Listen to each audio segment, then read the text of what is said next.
afternoon, dear lecturers, teachers, students, participants, parents, ladies and gentlemen.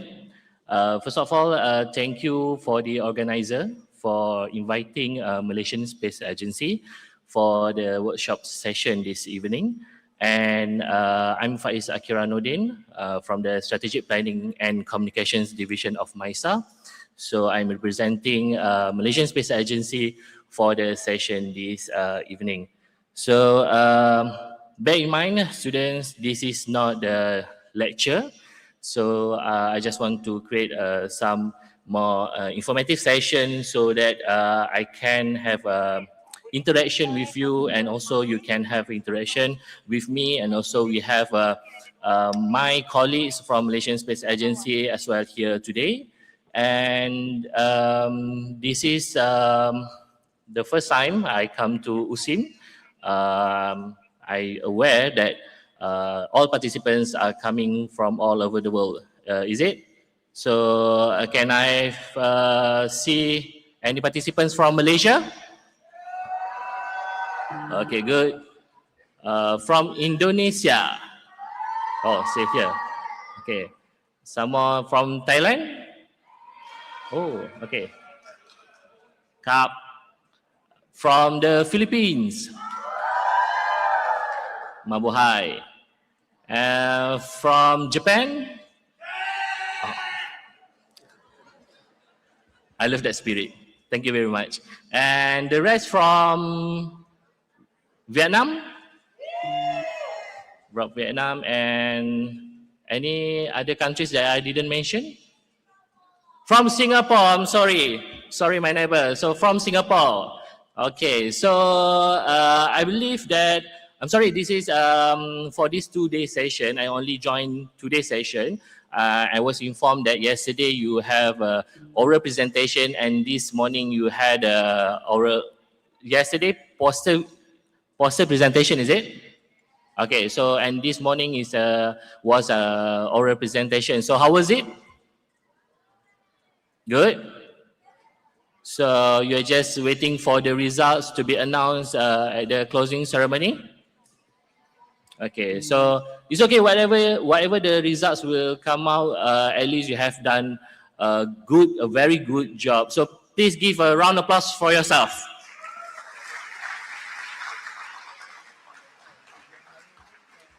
Okay, so as I mentioned, I want this session be more interactive. So should you have any questions, you can just stop me at any time. You can just raise your hand and ask anything that related to space to us, to me. And also, I also want to hear some maybe ideas, new ideas from new generation regarding our space sector for Malaysia and also for our region. Okay, so this is what I really want to share today. This is regarding the development of the space sector in our region and also for Malaysia. It's an eye-opener for you. Maybe you don't involve much in space sector. At least today is the best platform for you to have a kind of new knowledge and new information for you to bring back. Okay, so anyone from you can, okay, I'm not going to stay here longer. I will just walk around to have a conversation with you. Hello, Tess. All right. Okay, so I just want to know about your knowledge about space sector. Anyone can give me some brief idea. What is space actually? Anyone? Any idea? It's an open discussion. This is no right, no wrong. You are from Indonesia? Malaysia. Okay. What is space? Any idea? Okay. So literally, space is a vacuum, but now we are talking about the space sector beyond our Earth. Okay? So it's a space technology. teknologi angkasa. Okay, so any more idea?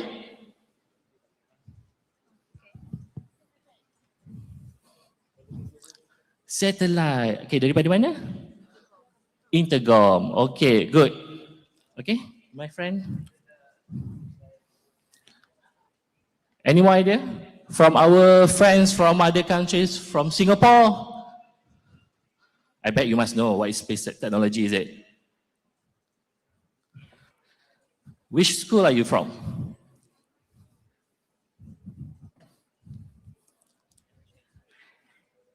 ACS Independent. ACS Independent. ACS Independent. The Chinese School Independent. Oh, okay. All right. So, you have any idea what is space? Frontier. The next frontier. You are reading my slide, right? The new space frontier. Okay, you are literally reading my slide. It's okay. So, okay, space is a new technology. It's not a new actually, but in our region, we are trying to develop more applications or more services and functions that can use space technology. Okay. What can you read?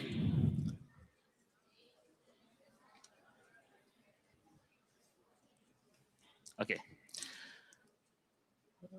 Many years ago, when people start to discover space, they just want to reach space.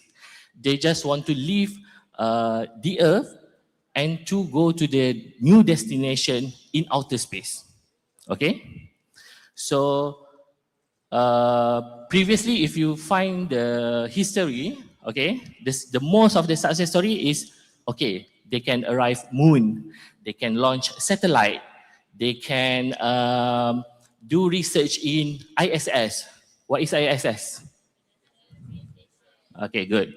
So before this, the main or the main objective of space is just to have a new destination. They want to reach a destination. It's a place, okay? But now, space technology is a domain. Why domain? Because space technology can be used for so many things, okay? For the security, for the sovereignty, for the applications, digital development, okay? So space technology can be derived, applications can be derived with the space technology. So many things that can be produced from this space technology. Can you give few examples of the space applications? I think maybe some of you have projects that actually can be applied using the space technology. Anyone? Do you have any idea?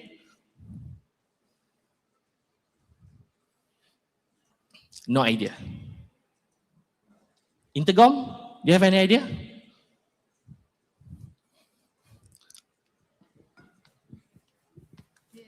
Idea. Okay.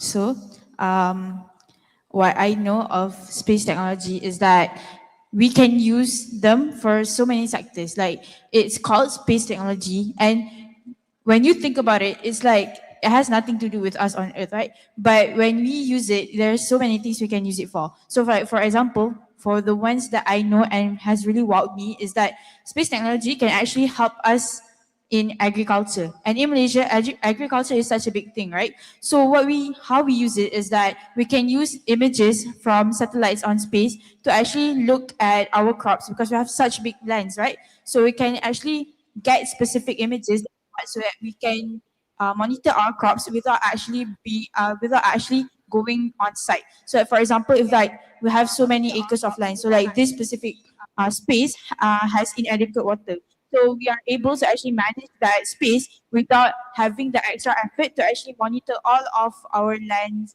by ourselves. We can just use space technology. Yeah, thank you. I can give her A plus, A plus plus. So bagi banyak sikit kat dia. Okay, so plantation, forestry, marine, um, disaster, we can manage them by applying space technology into it. Okay, so that's why now space technology is no longer accepting only from the engineering part. Me myself is not from engineering background. I don't have engineering background, but I can involve in space technology through what? Through the applications and through the anything that can be derived using the space technology. So that's why now if I ask you, starting from today, how can you contribute to the space technology, or who can contribute to the space technology? The answer is everyone. Okay, including from the finance sector, including from the banking sector, marketing, business, everything can be can contribute to the space sector. Okay, or anyone here still don't get what I'm talking about? Anyone? Faham? Still good? Okay. So that's why space sector is a very niche area for today's for daily life, for today's development. Okay. All right. So this is what I talk about the why everyone can contribute to the space technology. We have the ancillary service. Okay. We have the core space operation. But who is supporting all the space operation? You can see there. For the software, consultancy, launch satellite insurance, financial, market research, business, tourism, communication, educational, public awareness. So it doesn't need you to be engineer to contribute for the space technology. Anyone can contribute to the space sector. All right. This is the overview of how the ancillary services can support the space sector system, space sector framework overall. Okay. This slide, for the left slide. Okay. In the main space sector, we have 3 different levels. First, we have the downstream, midstream, and also upstream. So from the graphic, you can see how the stream works to make sure the space sector is in line with because they are complementing each other. And where's the ancillary services will take part? There at the support. At the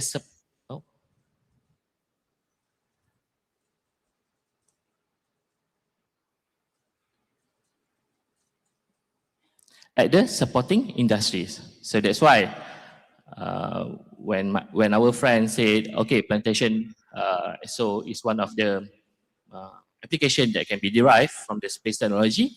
So it's a very good example. Okay, so you did very good. All right.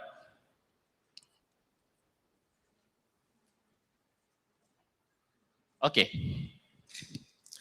Space technology cannot be done without rules and regulations. Why? Because everything that we do, we must have the proper way. Okay? From here, we can see why space technology is important, because it's an opportunity. Opportunity to what? Opportunity for the development, for the business, for the economy, to ease our daily life and so on. So this is one of the element that can give the space technology energy to grow more. Next, responsibility. Okay. What does it mean by responsibility? As a student, do you have responsibility? What is your responsibility? Okay. Go to school, don't skip school, don't skip classes. Okay? Also in space technology, you should have the responsibility. That is why now, including Malaysia, most of the countries, they have developed the Space Act. It's a space law. Okay? So any space activities must obey the space law.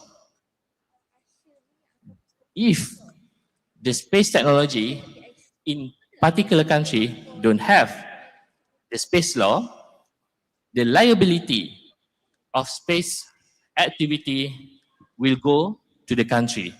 For example, I launch one of the space object, any object, satellite for example. For instance, I launch satellite and Malaysia doesn't have the law. So if something happened to my object, crash, failure, so the liability will fall to the country. But if we have the space law, now we have the space law, so any consequences towards the space object that belongs to the space will fall to the one who launched it. So I have to be responsible to what I create. So you cannot create something without any experience, without any good technical. So that is why you should have the responsibility on what you are doing. Okay. Next one, collaboration. Collaboration with who? Yes.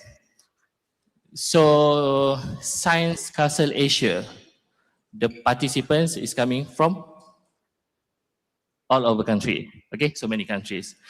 So I think this is the best platform for you to mingle around, to go for networking, to meet people, so that in future you have the good collaboration. You can have a good collaboration with your friends from all over country, all over the world. Why the collaboration is good?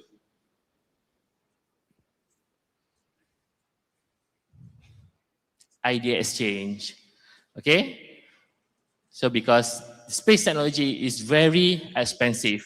So when you have a good cooperation, when you have a good collaboration with your partners, then you can do anything easily. Okay? I aware that maybe most of you are now sitting in your team. Okay? I know. Competition is competition. But this is a good platform for you to have an exchange with your friends. So later you can have a good networking with your friends. Who knows? In 10 years, in 20 years, you meet again to do something bigger, especially in space sector. All right. The fourth one, digital transformation. Now everyone use, yeah, thank you, AI. Okay, now everyone use technology. Okay, so it's you, it depends on you how you can utilize the technology, because technology is everywhere. Okay, so talking about AI, we have booth outside. Did you aware? Okay, have you visited our booth? Not yet. Okay, you can do after this. So who have visited our booth? What did we prepare at the booth?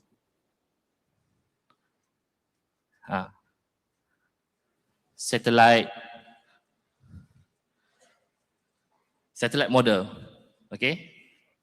All right. So it's simple, but maybe it's hard for someone because they are too depending on AI. Okay. So this is how you have to train your motor skill. Okay. So AI, the AI has pros and cons, of course. So that's why I said it depends how you to utilize the technology. Okay. And last one is driving innovation, of course, because it's new technology. You can do so many things with space technology, with space sector. As what our friend said, it can help us to monitor the plantation, the forestry, even we can locate the school of fish in the sea.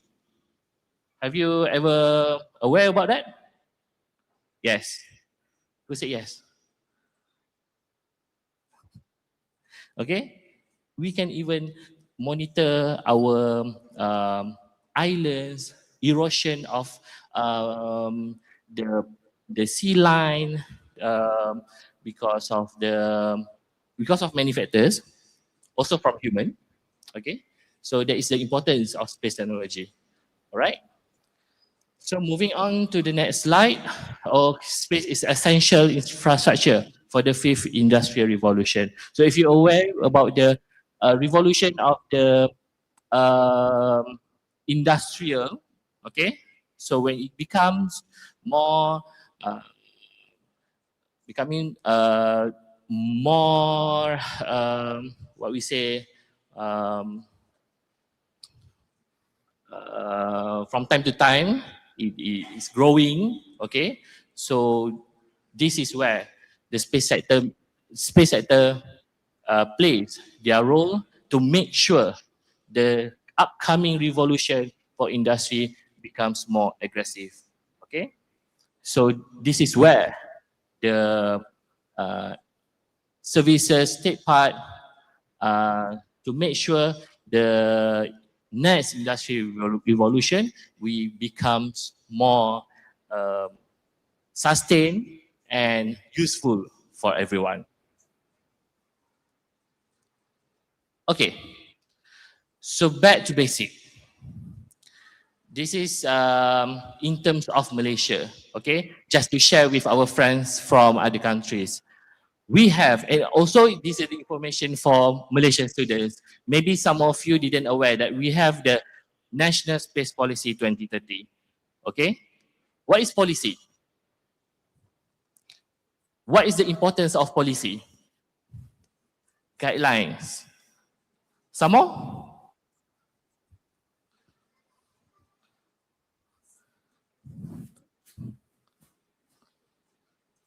You guys are from? Thailand. Okay.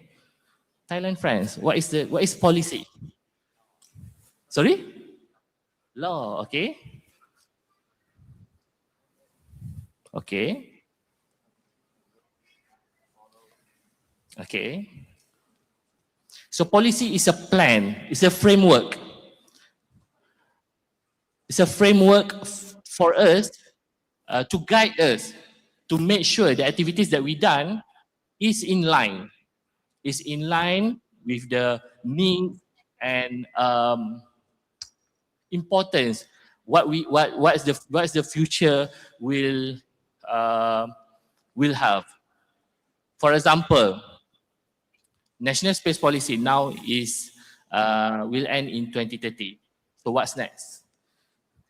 We will review the current policy because under the policy we have so many activities and projects. We have 92 at least 92 KPIs to be achieved by 2030. Involve everyone. If you can see there, we have 5 trusts. The first trust is for strengthening governance. Okay. Next is for the significant technology infrastructure. Third, for the expertise. Okay, expertise by who? By you. Because we want to grow more talent, new talent, current talent. We want to groom the new students, new university leavers to become, to join and to contribute to the space sector development in Malaysia. Okay? Trust number 4, of course, when we have a good policy, we have a good planning, it will contribute to the growth of economy. And then the last one is for the international cooperation. Again, the collaboration and cooperation is a very important element for anything that we do. Okay? Because what my boss said, if you want to go fast, you go alone. If you want to go far, you go, yes. So that's why collaboration, cooperation, share with everyone, okay? So I don't want to dig more on space policy because the topic is very too high for you, but at least you have to know that Malaysia has our own policy on this sector. So under the National Space Policy, we have 4 main objectives. What's so different?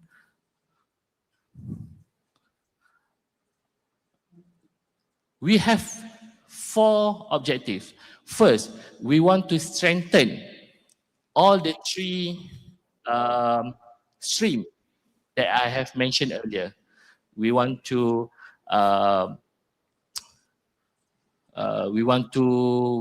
be champion on the user segment, space segment, and ground segment. If you're aware, just now I share where is the midstream, upstream, how does these 3 streams contribute to the space sector, and one more important, the green one, knowledge creation.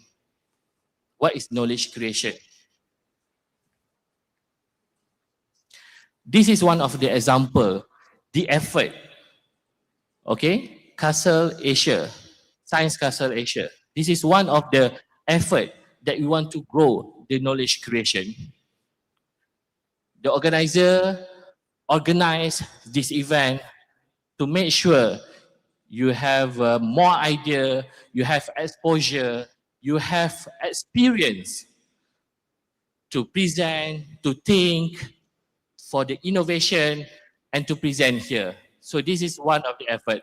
So please give a round of applause to the organizer for their effort in organizing this kind of event. Okay. I was talking about the cooperation, okay? Malaysia also has few international cooperation that is on current cooperation. We have cooperation with Japan, with China, and soon we are under the purview to have a cooperation with other countries such as Scotland, such as Spain, Korea.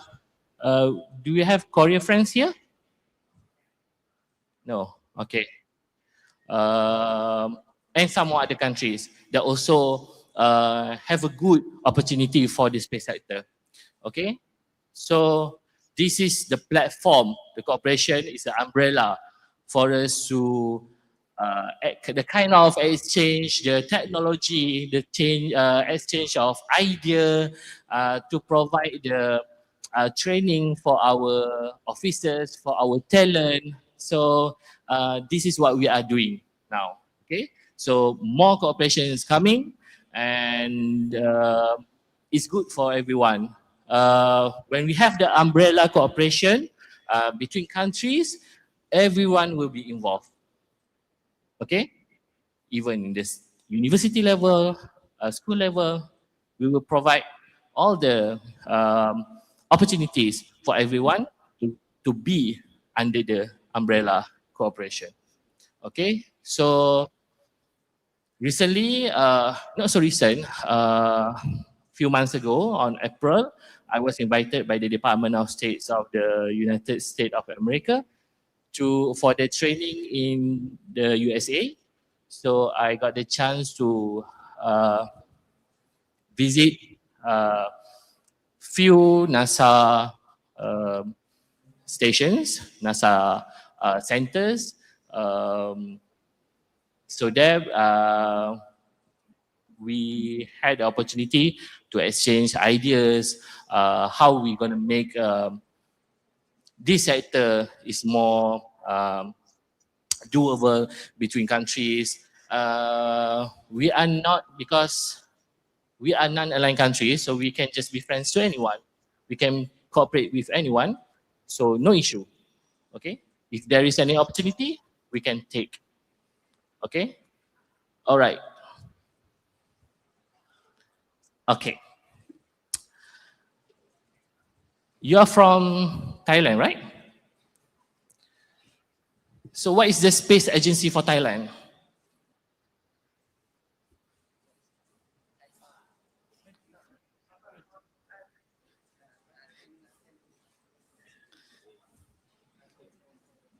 Space agency for Thailand.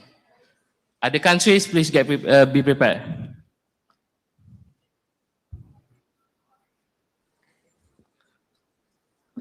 No, no. Ah, yes, correct. JISDA. So most of the countries, they have their own specific space agency. For what?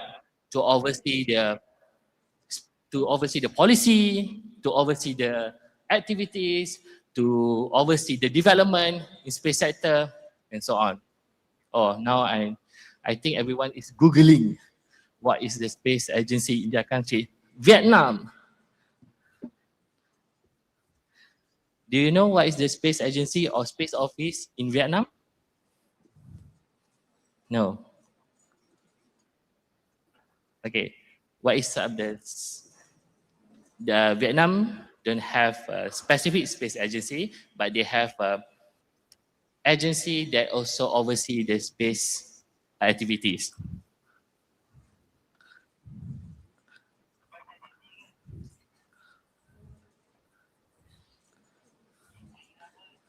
You don't know?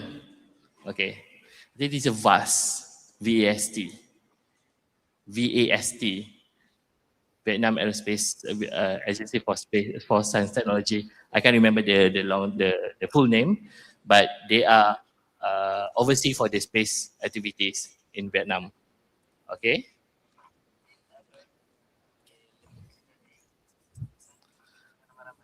From Singapore, Singapore has their very new space agency. Do you know what is space agency? Yes, it's National Space Agency of Singapore. It's good. Please give a round of applause. Singapore is not new in space sector. Actually, they have established many years ago, but they just changed from the what we call the management of the space sector. Before this, they have Austin, Office for Space Technology and Industry. Now they have NSAS. Okay. From Indonesia, where Indonesia?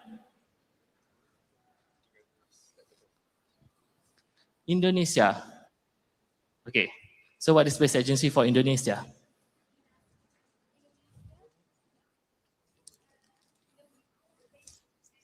Yes, correct.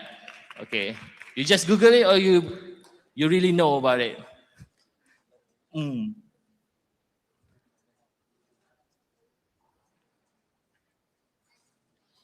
It's okay. At least you're aware that you have the space agency. Okay, from the Philippines. Where's the space agency for the Philippines? Philippine Space Agency. Good. Give a round of applause for the Philippines, PhilSA.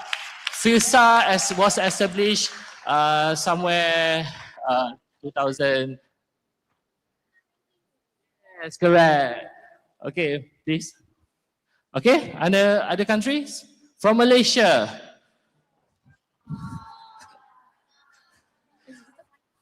Mimi. Okay.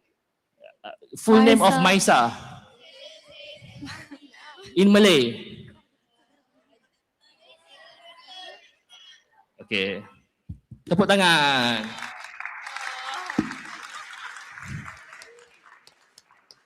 Another question for Malaysia. MISA is under which ministry? Oh, bagus. Baru Google Okay, under MOSTI. MISA is under Ministry of Science, Technology and Innovation. Okay, so which year MISA was established?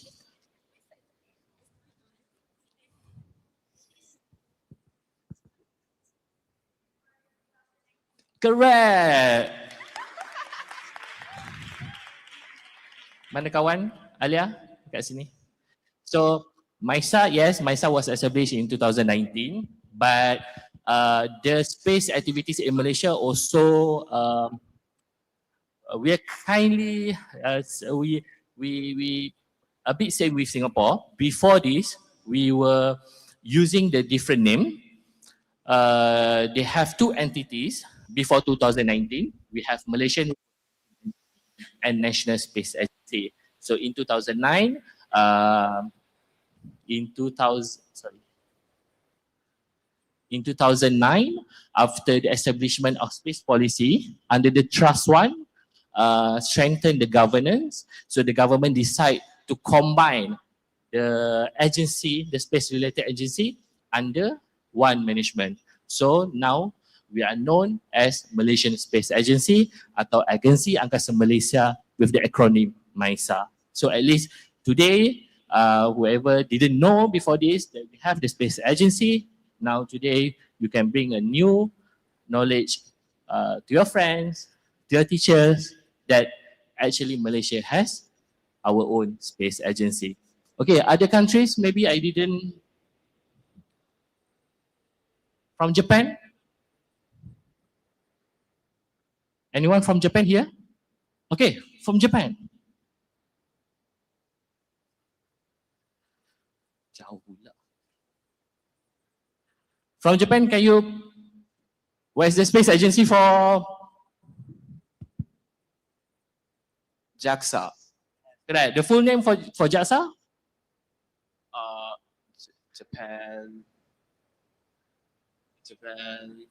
Japan Aerospace Exploration Agency. I don't know.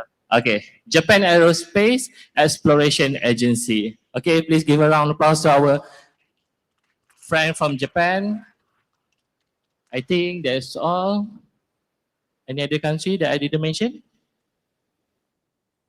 Semua dah ada kan? Okay, so these are all the list of the space agency for the global. You can Google after this. It's simple for MISA. My boss said, whenever you want to introduce MISA to your friends, you will just say, simply say, if US has NASA, Malaysia has? Yes, correct. So we have a slightly similar the function, the development of what we oversee, what we develop. So there's just same between of us, between all the agency. For India, such as, for instance, we have ISRO. ISRO is Indian Space Organization, ISRO. We have some more for Italy. We have RC. It's an Italian space agency. We have um, in Ukraine, we have Turkey, we have Turkish Space Agency, New Zealand Space Agency. So this is the some kind of reference that you can refer on what activities that they are doing. If you are really interested on space, you can just refer to their website, their activities, and so on, including MISA. All right. However, in whatever we are doing, there must be challenges. Okay. So what is the challenges? The first one, fast advancement of space technology. Because everyone is like in a race to be number one in the space sector. So the development of space is really fast. Even within 1 year, the technology is becoming more advanced. Okay. Second, high cost, high risk technology, superpower, economic competition, control over strategic technologies. Everything is expensive regarding space. Okay. So that's why when we have the intention, we have the idea to do something on space, we have to do it very carefully. If not, it's a waste. It's a waste of money, it's a waste of energy, it's a waste of sources. So you have to be very specific and be very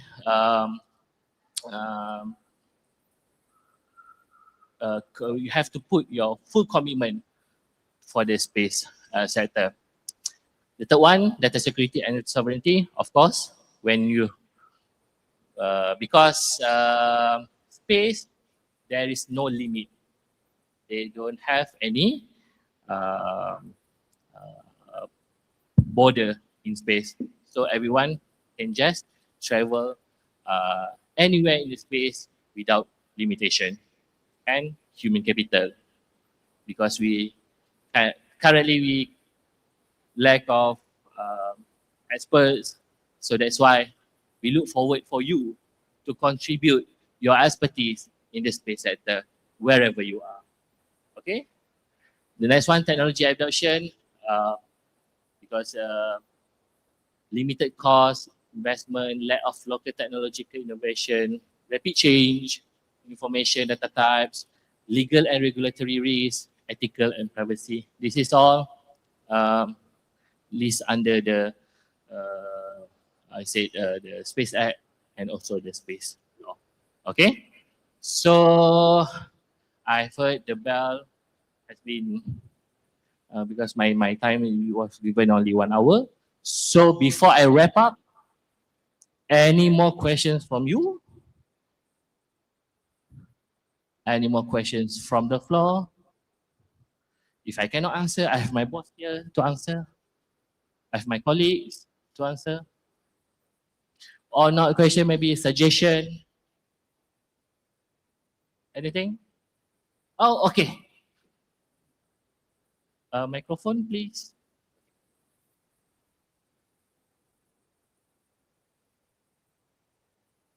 Did you have to remember all of the space stations from each country?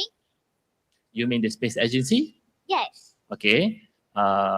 We don't need to remember all of them, but at least we have to know that any particular country who are responsible for their space activities. I see. So that if we have something to deal, we have something to collaborate, we have something to cooperate, we know who we need to talk. All right. Okay. Yeah, that's the only question I have. Thank you very much. Any more question? Maybe you aware, maybe you, okay. One more question from the gentleman over there.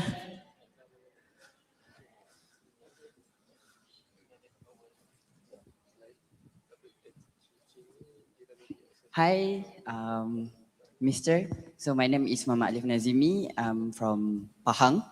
I want to ask you something. Is there any opportunities for us to join your research or maybe program that can, what we say, that can help us to understand more about space or anything that related to space? That's my question. Thank Okay, you. thank you. It's a very good question. Okay, for your information, under the National Space Policy that we have with the listing at least 92 KPIs, it involves each and everyone in Malaysia, starting from school level, university level, industry, governance. So we involve everyone. So what you can do is just I know you have the social medias, right? You just follow MISA, whatever we have, sometimes, including this program. Also, we are the co-organizer with the Liveness. So, should anyone, any organizer organizing space-related activities, they will inform Malaysian Space Agency, they will inform MISA, and we will do the postings to promote the event for everyone. Okay, so to answer it, yes, we involve all level of people in Malaysia, starting from school level, university, and everyone. Okay. Okay, we have more, one question from Singapore first. Later, I'll get back to you.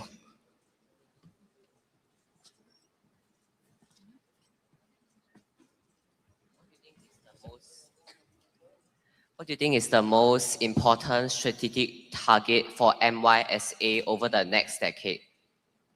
Oh, okay. Thank you very much. Sounds like Singapore wants to know our strategy in the next decade. Okay. From the, okay, sorry.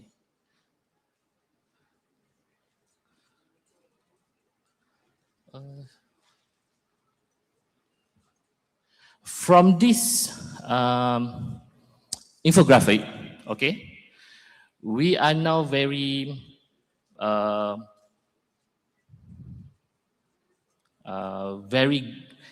I'm not saying that we are very good, but we are now stable in the user segment and also for the ground segment.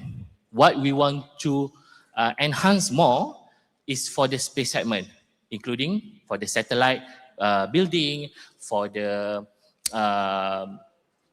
space objects launching, and also for the knowledge creation, because we want to grow more the talent in Malaysia.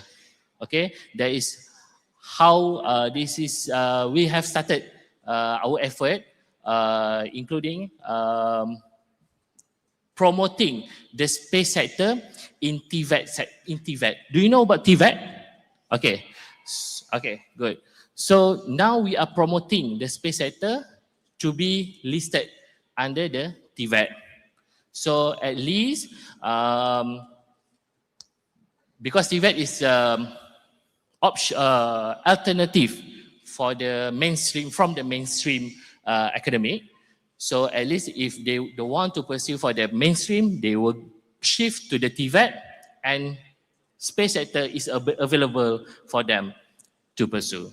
Am I answering your question? Yes, there is few efforts that we are going to achieve within this decade. What do you mean by in TVET? Just now you said there's a separate agency for this. No. In Malaysia, we have a TVET council that oversee all the sectors, because now they are focusing already for the building, for the mechanic, I think the automotive. They don't have the space sector yet under the TVET. So now we are working with the TVET Council to promote the space sector to be included under one of the sectors in TVET. Oh, Okay, so it's like they are going to support each other, like in terms of motors or development of certain spaceships or something. Exactly. Okay. Okay, thank you. One more question, maybe last question from here. Here, one. Miss.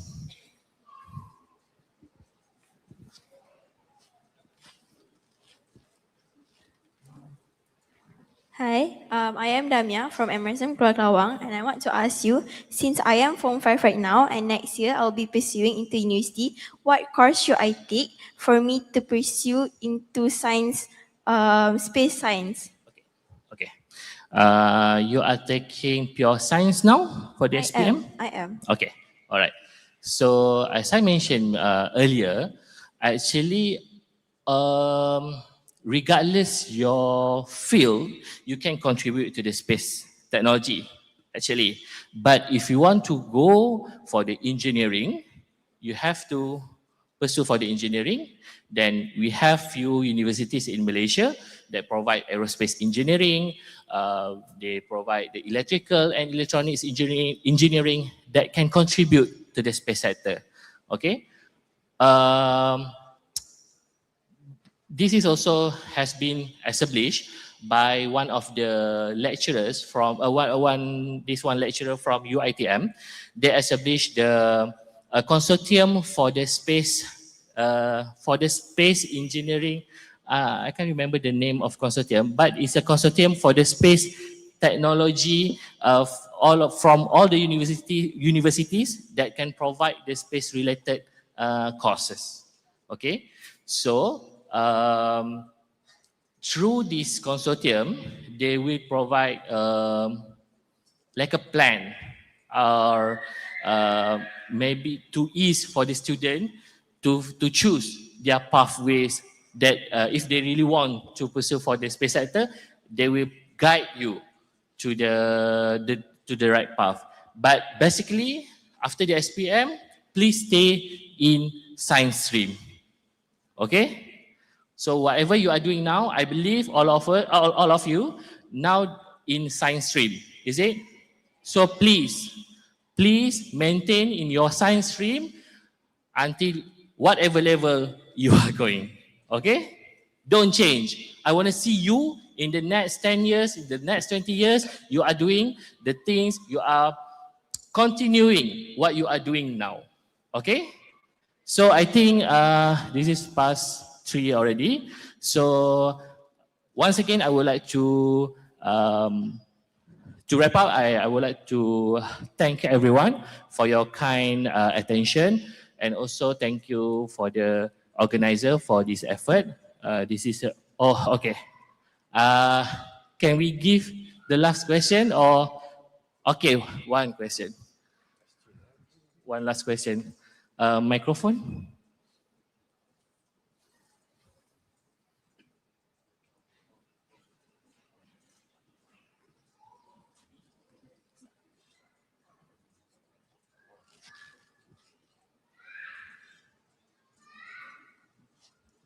Hi, good afternoon. I just wanna ask you, since you have put from 2016 to 2026, 2024, Philippine Space Agency. Do you know who is the person behind this agency? Is it the government or the NGOs? Since Philippines, as we all know, I don't know if you know, for information, Philippines is one of the most corrupt countries we have. So I just want to ask you, who is the person or group behind it? Okay, thank you very much. So for your information and for everyone's information, PhilSA or Philippine Space Agency is a fully government agency of the Philippines, and it is directly under the President's office. Oh, really? Yes.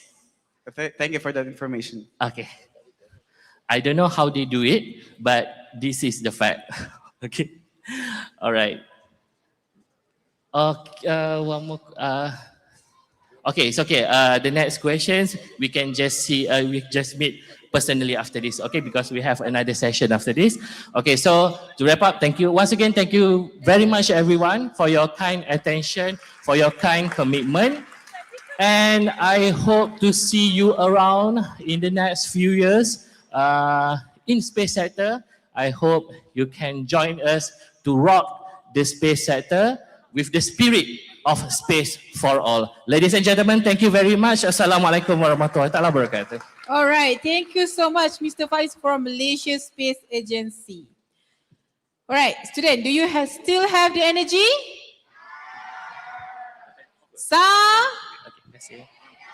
All right, now without further ado, let's invite Mr. Yaswa Shirai, Vice President of Engineering from Tentijin, for the next workshop.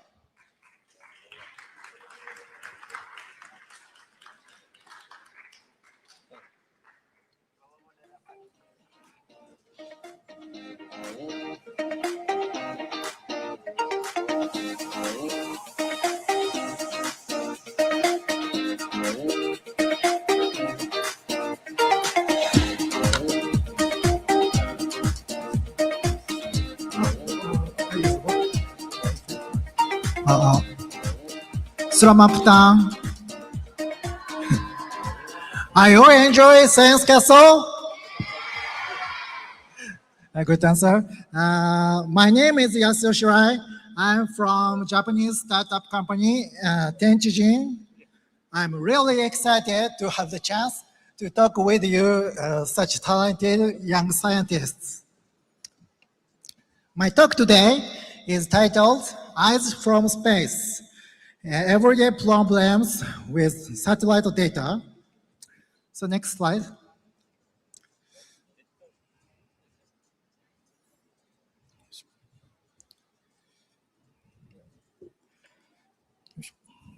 All right, let's get started. First, let me introduce myself. Next slide, please. I am Vice President of Engineering at Tentijin, and I really love space and the Earth and science. Especially, I love the Earth too much, so I'm wearing I Love the Earth t-shirt.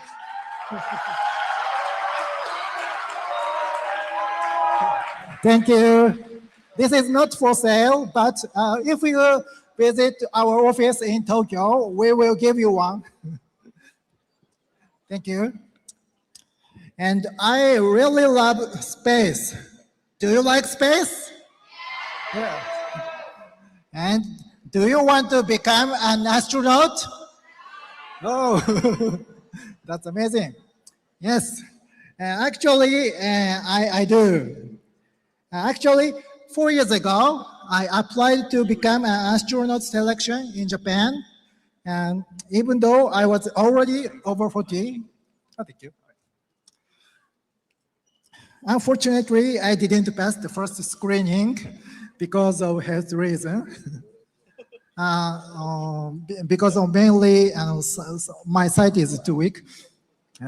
But I didn't become an astronaut, but through the selection process, I got many friends who love space. So I'm glad I took on that challenge. I then joined Tentijin, a company that uses satellite data to solve real-world problems. My challenge led me to a career in the space industry. So today, I'm really excited to talk to you about space and satellites.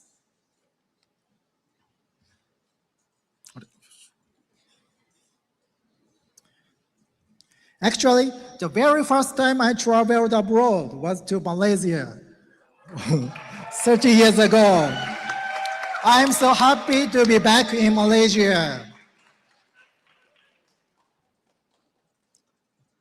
So today's goal is to learn how satellite data can help solve problems in our everyday lives.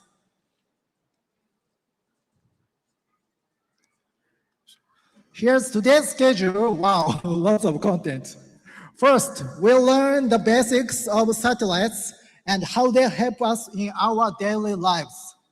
Then, I'll show you how Earth observation satellites can help us solve problems around us.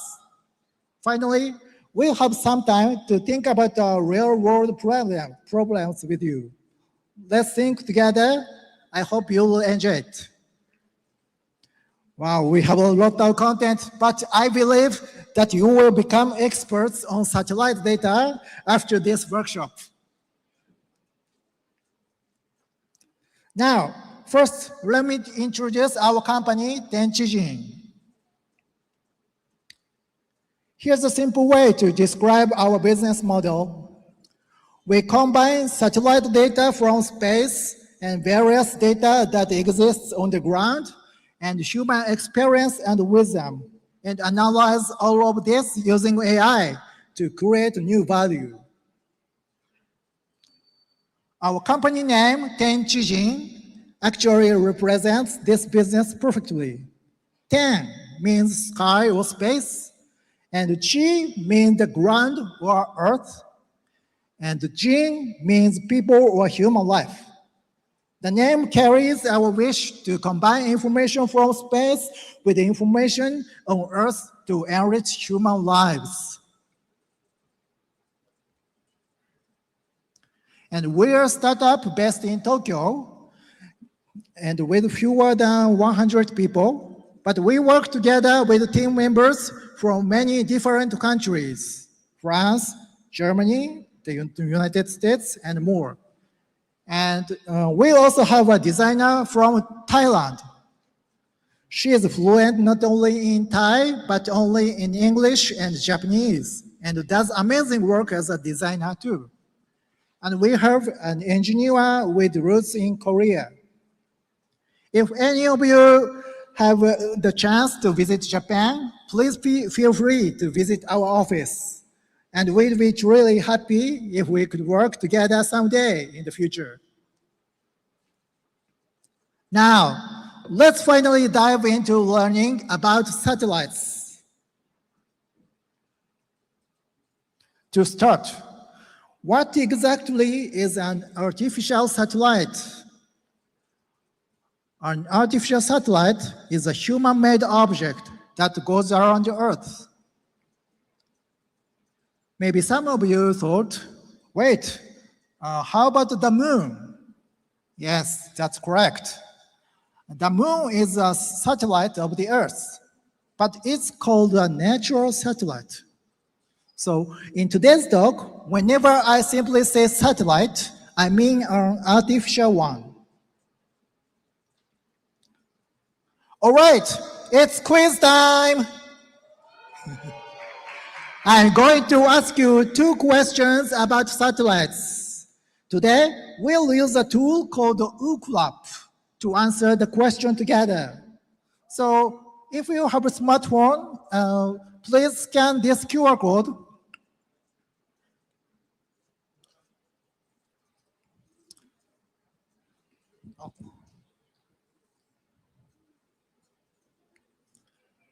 Now over 80 people participated. Over 100. Thank you.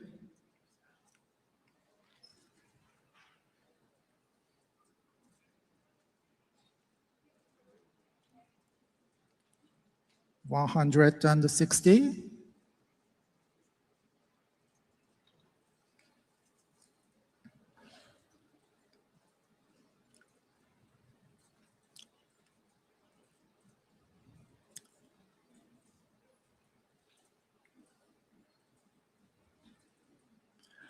Are you ready?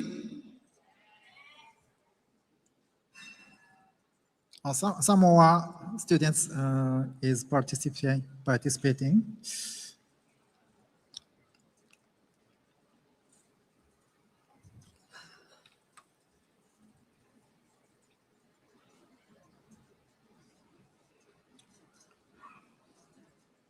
Wow, so many students here. I'm glad.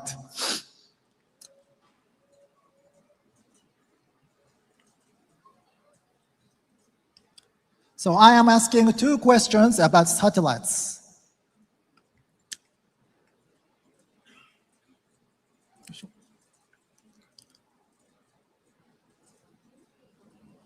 So let's start it. Question 1. How many artificial satellites are currently going around the Earth? A, about 100. B, about 1,000. C, more than 10,000. Please choose your answer.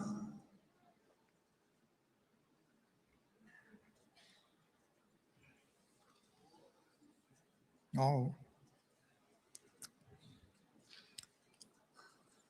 Most of students you choose C. Have you answered?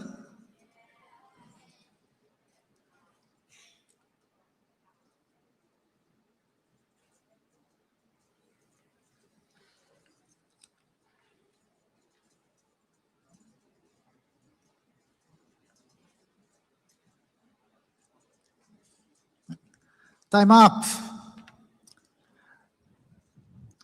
The answer is C, more than 10,000. Most of students got the right answer.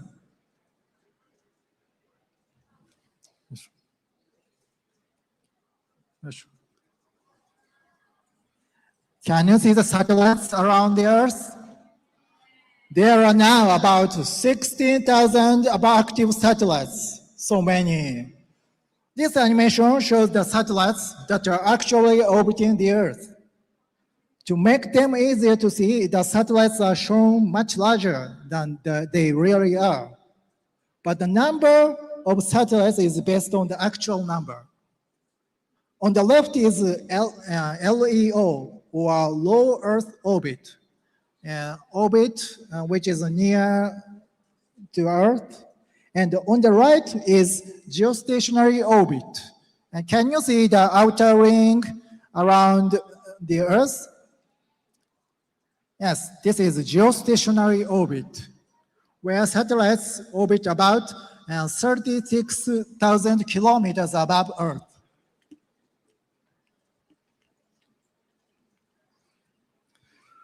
So let's move to question number 2. Please use the smartphone to submit your answer again.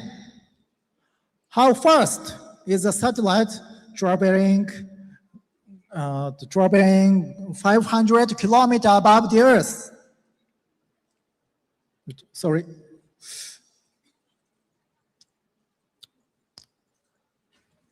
I'm asking question number 2. How fast is a satellite traveling 500 kilometers above Earth? Have you chosen your answer?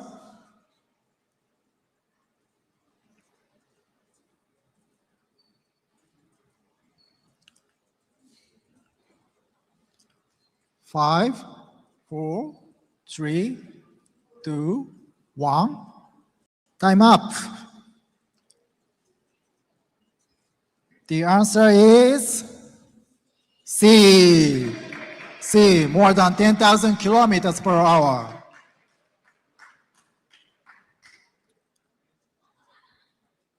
To be precise, the speed is about 27,000 kilometers per hour, or 7.6 kilometers per second. That's incredibly fast.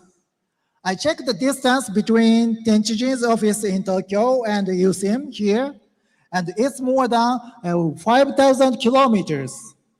A satellite can travel that distance in less than 12 minutes. That's really fast. So why are satellites so fast? Let's think about it together.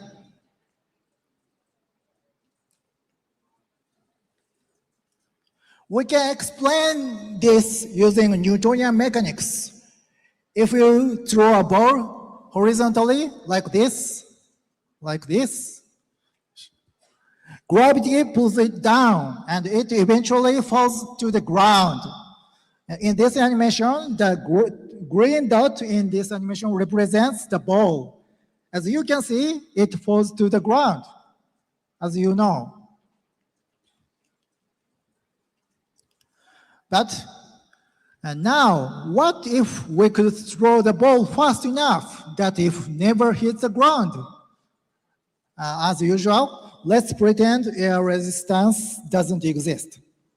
At a certain speed, the curve of the ball's fall matches the curve of the Earth.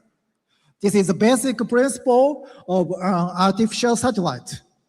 In other words, a satellite is constantly falling toward the Earth because of gravity, while moving forward fast enough to keep missing the ground. This is artificial satellite.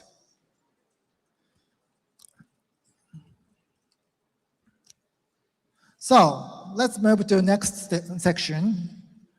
Did you know that satellites have become an important part of our everyday lives? Oh, thank you. In the next section, let's take a look at some of the satellites that help us in our daily lives. Artificial satellites and data they provide help us in ways we don't usually notice in our everyday lives. Satellites can be roughly divided into 4 categories. The first is communication satellites, which support things like broadcasting or internet communication. The second is called navigation satellites, which help guide us to where we are going and allow precise measurement of terrain. The third is called scientific satellites, which provide valuable data to help us understand our universe more deeply.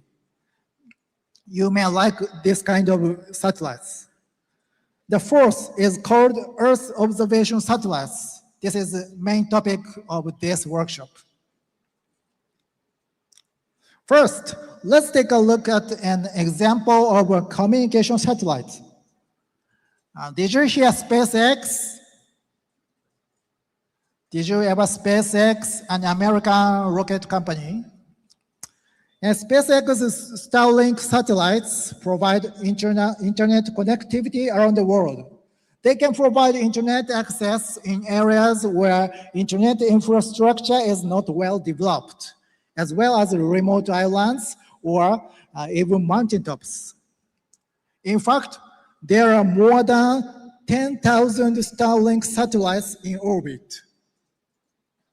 We've learned so far there are active 16,000 satellites and 10,000 satellites satellites are Starlink satellites. So they form a network called a constellation. The closer a satellite is to the Earth, the faster the communication can be. But each satellite covers a smaller area. By using a large number of satellites in the constellation, Starlink can provide both high-speed connections and wide coverage. This is Starlink. Next. Do you use Google Maps? Yes, I use Google Maps. Next, let's look at satellites that tell us where we are. In modern society, knowing where we are is extremely important. For example, navigation on our smartphones, car navigation, navigation for airplanes or ships, and of course, Pokemon Go. Have you ever heard of GPS? Yes, oh, thank you. Actually, GPS is the name of the satellite navigation system from the United States. More generally, these systems are called GNSS, which stands for Global Navigation Satellite System.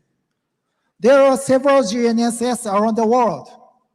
The United States has GPS, Russia has GLONASS, the European Union has Galileo, China has Beidou, India has NAVIC, and Japan has QZSS, also known as Michibiki.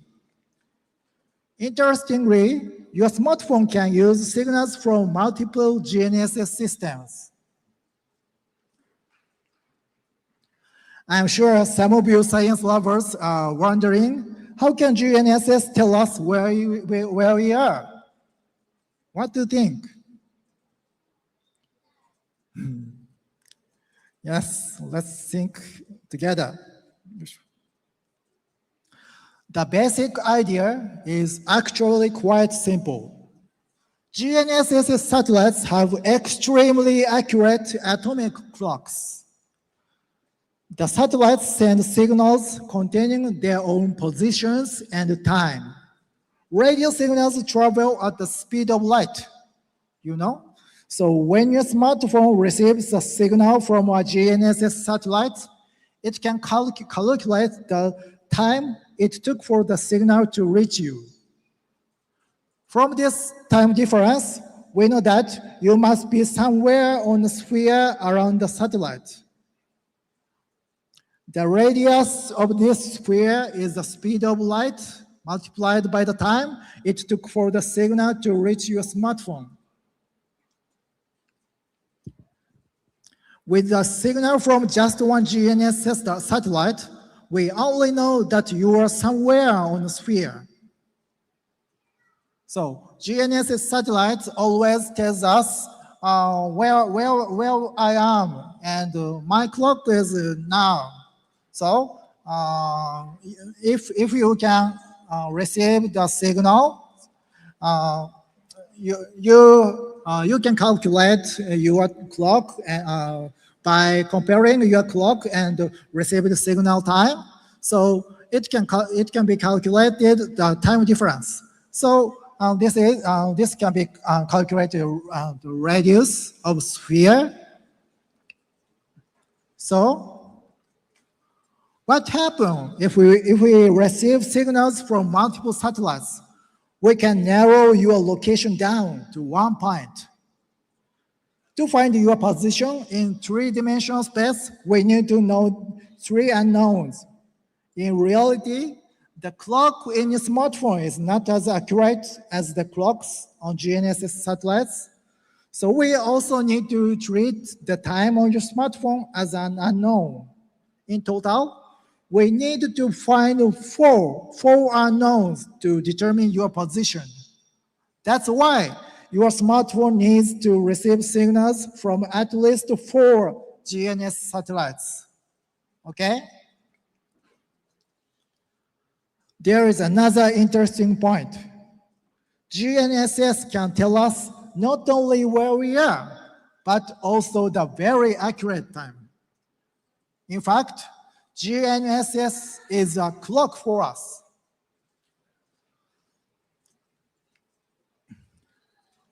So, for those of you living in Asia, I'd like to introduce Japan's QZSS or Michibiki, which is especially relevant to this region.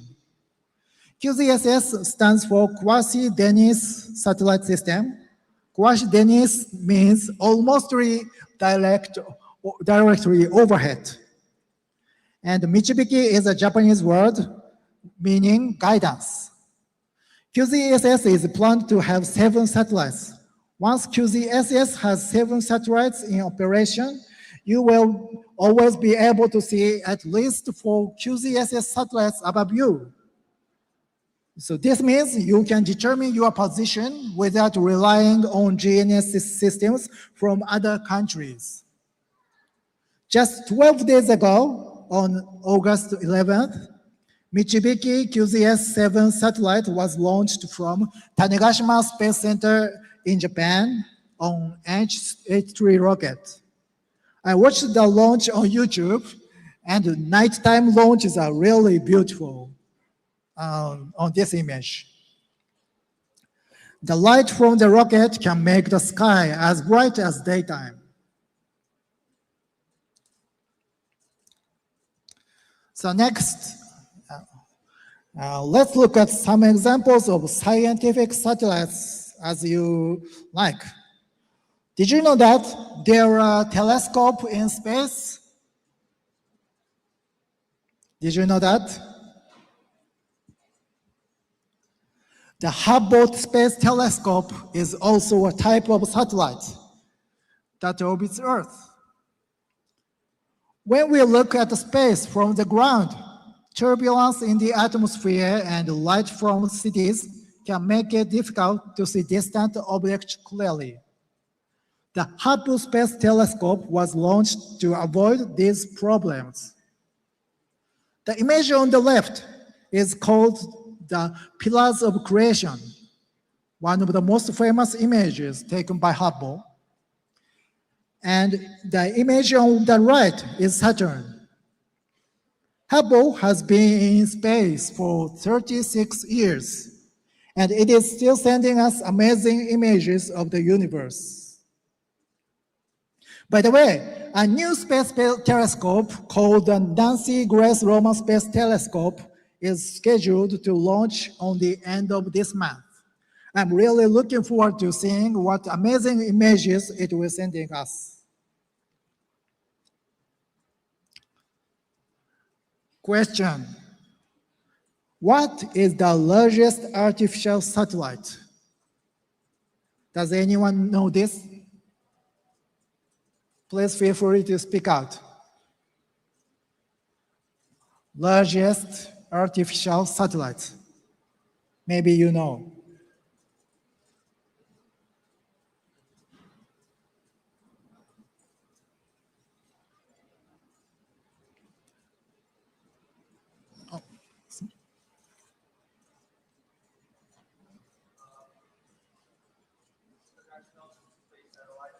Correct.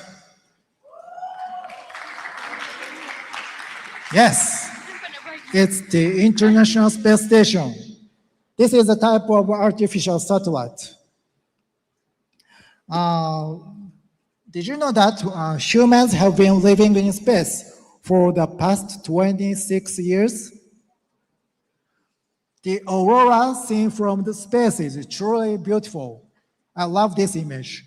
Actually, I have ever seen aurora from the ground in Canada 9 years ago, but I hope I can see it from space someday.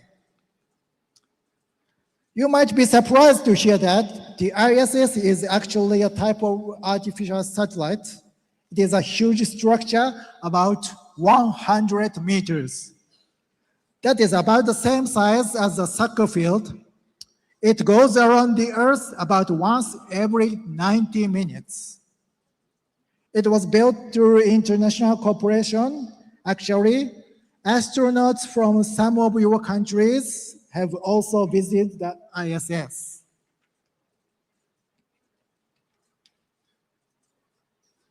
Finally, let's talk about today's main topic, Earth observation satellites.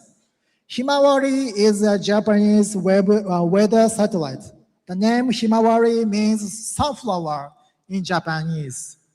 The data collected by Himawari is also used for daily weather forecasts in many Asian countries where you live. All of your countries use this data.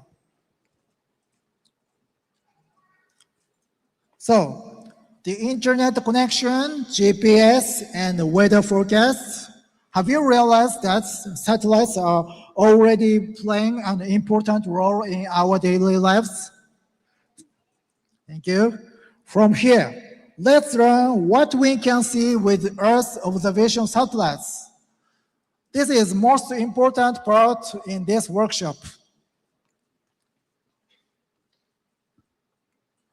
Oh, sorry.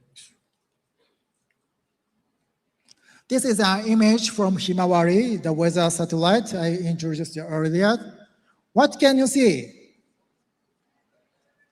Yes, we can see Earth. And in more detail, can you see on the surface of the Earth?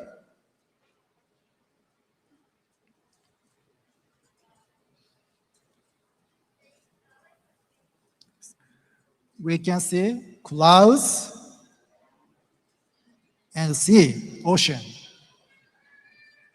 and the land, brown Australia. And did you notice the sunlight reflected on the ocean? A little left from the center of the image. And can you see the boundary between day and night? Yes. And next, this is an image from ALOS-4 satellite. ALOS stands for Advanced Land Observing Satellite. What can you see in this image?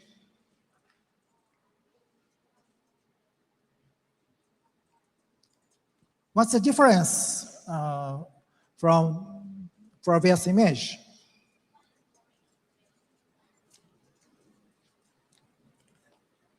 Unlike the previous image, there are no clouds.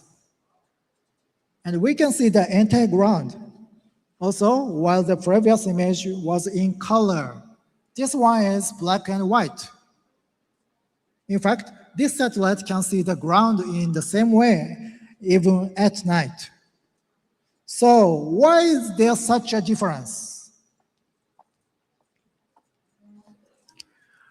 Earth observation satellite observes the Earth using electromagnetic waves. Different satellites use different types of electromagnetic waves, so they can see different things. The first satellite we looked at, Himawari, detects visible light near infrared and infrared radiation reflected or emitted by the Earth. The second one, ALOS-4, sends microwaves down toward the ground and detects the signals that bounce back. So what exactly are electromagnetic waves? Does anyone know what electromagnetic waves are? If you know, please raise your hand. Does anyone know exactly electromagnetic waves are?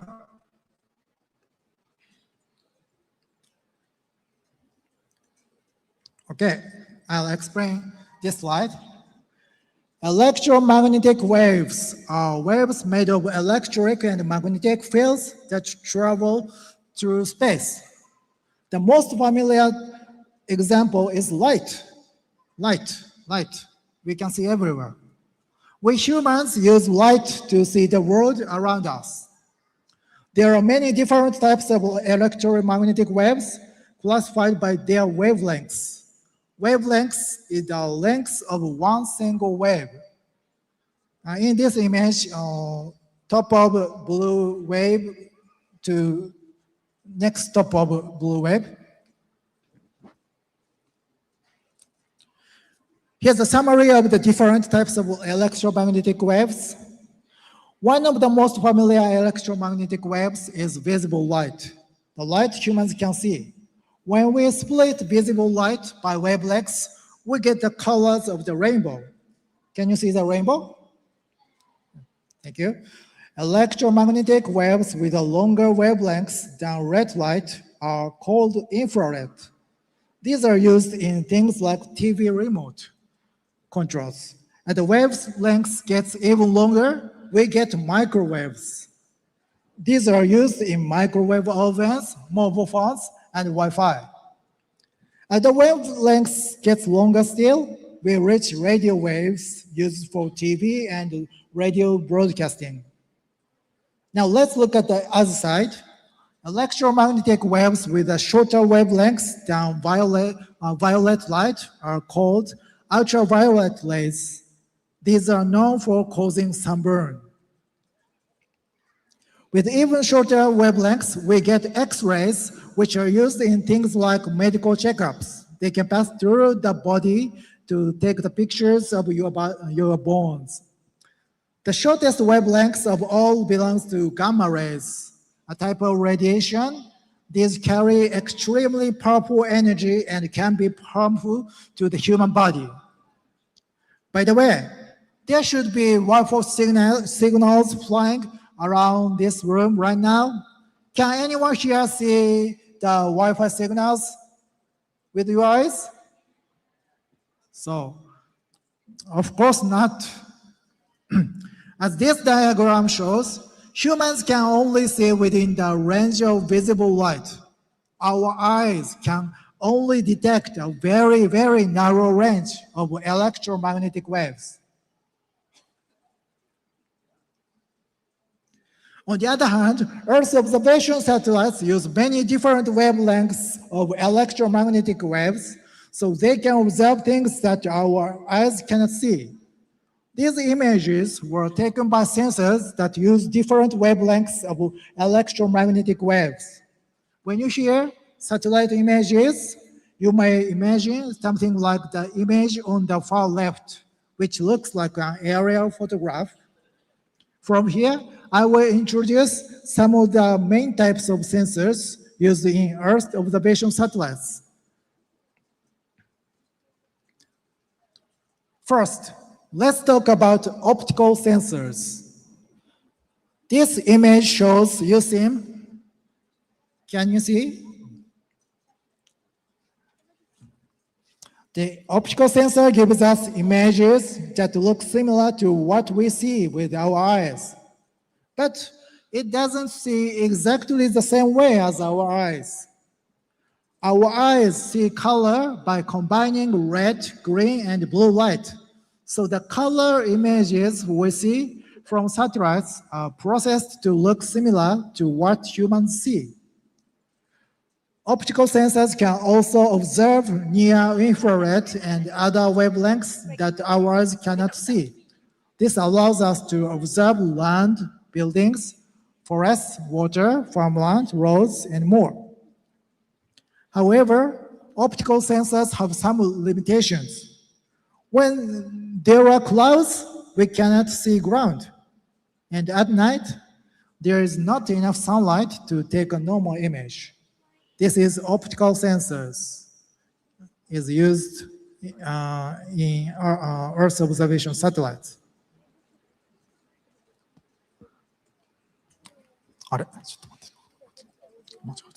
Sorry.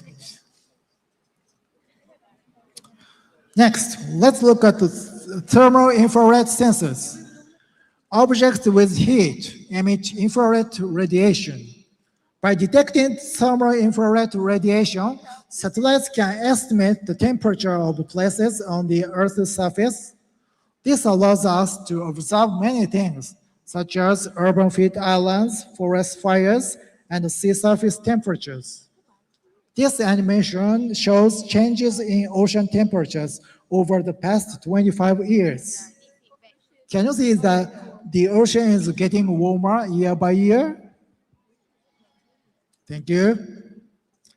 By using satellites, we can understand long-term changes in our environment. And at Tenchijin, we focus on land surface temperature, which we can estimate using thermal infrared sensors. The air temperature we usually hear about is measured in a shady, well-ventilated spot about 1.5 meters above the ground. Land surface temperature, as the name suggests, is the temperature of the ground. Because of this, it's actually closer to what we really feel than the air temperature is. As this image shows, even when the air temperature feels comfortable for adults, children and dogs closer to the ground may have a higher risk of heat stroke. Land surface temperature helps us understand the risk of heat stroke more accurately. And let me introduce one more interesting property of electromagnetic waves. Depending on the wavelengths, electromagnetic waves interact with different materials in different ways. They can pass through, be reflected by, or be absorbed by different materials. This image shows how much electromagnetic waves are reflected by different things, such as water, snow, soil, and plants. So by choosing different wavelengths, we can see different things. Let me show some examples. By using this property, we can create images that highlight the things we want to see. This is part of Japan, and the image on the far left is created by combining red, green, and blue wavelengths, just like what humans eyes see. The green areas show mountains and rivers, the brown areas are rice fields, and the gray areas are buildings.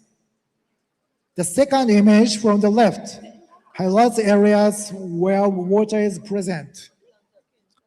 The rivers appear in the darkest blue, and the light blue areas show moisture in the soil. So satellites can see moisture in the soil. The third image makes areas with many plants, such as mountains and forests, easier to see. The fourth image highlights areas with exposed soil, such as farmland after harvesting or bare land without plants.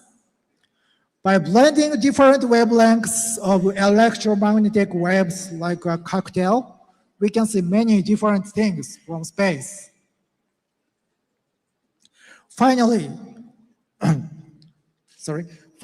let's look at one of the most important sensors used by Earth observation satellites, SAR, synthetic aperture radar.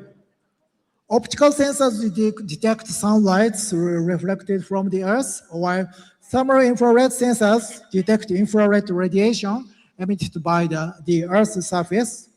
On the other hand, SAR sends microwave signals toward the Earth and observes their reflections. By studying how the signals are reflected, we can understand the shape and materials of objects on the ground. For example, we can detect the difference between buildings and the background, or between land and water. By comparing observation data before and after an earthquake, we can measure how much the ground has moved. Unlike optical sensor, SAR can observe the ground even when it is cloudy at night. This image shows the Amazon rainforest in Brazil. Dark green shows forest, yellow shows areas without forest, and blue shows water. The image on the left was taken in 1996, and the image on the right was taken in 2020. You can see that large areas of forest were cleared over these 25 years. One advantage of satellite observation is that we can compare data from different points in time over many years. By the way, both of these images were taken by the SAR satellites I introduced in the previous slide. These satellites use microwaves called L-band, which can pass through clouds and leaves more easily. That's why they can also observe tropical rainforests covered with leaves and clouds.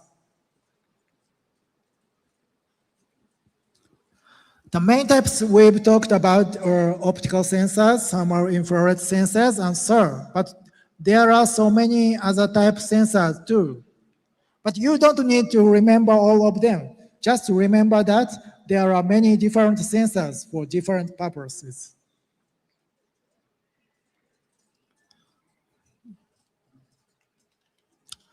So let me introduce my favorite satellites in Japan. Now first, GOSAT observes greenhouse gases such as carbon dioxide from space. Next is GCOM-C. It observes a wide range of things, including vegetation, oceans, and clouds. It helps us understand changes in the Earth's environment and climate. Then we have GCOM-W. The purpose is to understand the water cycle on Earth. Finally, there is EarthScale. It observes clouds and aerosols in detail to understand how they affect the Earth's climate. Each satellite uses a variety of sensors to help us understand what is happening on Earth. By the way, I love all kinds of satellites, but EarthScale is my favorite. In Japanese, it's called Hakuryu, which means white dragon. It's so cool. So, I almost forgot to mention something important. How can we actually get satellite data? How much do you think satellite data costs? Who thinks it's pretty expensive? Raise your hand It's expensive. Thank you. Hands down. And who thinks it's not expensive? Raise your hand. Thank you. Hands down. In fact, you can get a lot of satellite data for free. In particular, data from government-owned satellites often covers large areas of the Earth and is freely available to everyone. On a website called Copernicus browser, you can download data from the EU's Sentinel satellites. On JAXA's website's G-Portal, you can download data from many of the Earth observation satellites I've introduced today. And on USGS Earth Explorer, you can get data from the Landsat satellites, a very historic satellite series from the United States. These are also many companies that sell high quality data. Okay, it's time for a little commercial from our company. Tenchijin also runs a website called Tenchijin EO Market. EO stands for Earth Observation. As an official partner of JAXA, Japanese National Space Agency, we sell star images there from the Aerosport satellite. Besides raw data, we also sell data that's already been processed to make it easier to use. We are about halfway through today's workshop. Are you a little tired? Have you learned a lot and started to... let's take a quick checkpoint here. On Lab, write down anything you've learned so far. The QR code is the same as before, so if you still have the page open, you can use it again. Please write down what you learned today. Anything.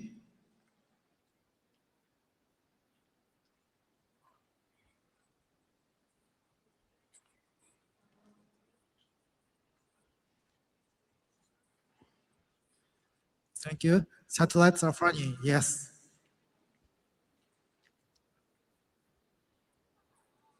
Each satellite has a unique personality. A satellite first, yes.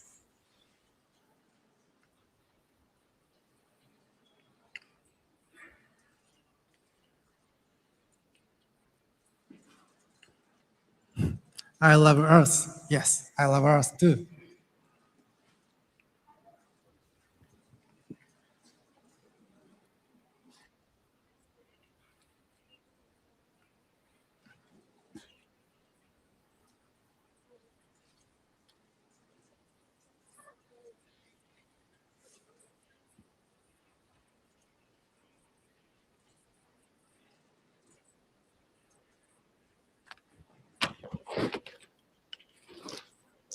Thank you. So let's move to the next section. Disasters seen from space. In this section, this part is going to be a little more serious. For the next few slides, I will talk about disasters such as earthquakes and tsunamis. I will not show any graphic or disturbing images. But if you feel uncomfortable, it is completely okay to look away or take a short break. So, Asia, where we live, experiences many natural disasters. In Japan, large earthquakes happen frequently. Satellite data can also help us respond to disasters. Even when infrastructure on the ground is damaged by an earthquake, tsunami, or flood, we can look at the area from space and estimate the damage. Let me introduce Sentinel Asia. It is a program where countries in the Asia-Pacific region work together to respond to disasters. Not only space agencies that operate satellites, but also Many organizations that analyze satellite data are taking part.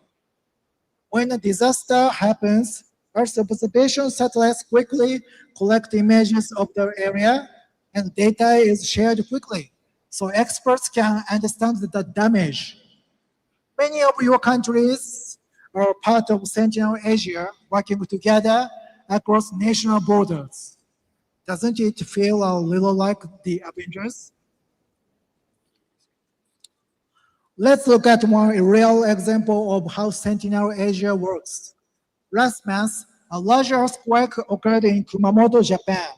This image was created by Earth Observatory of Singapore. The dark red areas indicates places where significant building damage is suspected. SAR images can show buildings on the ground. So by comparing images from before and after the earthquake, we can do this kind of analysis. We can understand the vast area of damages by the earthquake, by the satellites.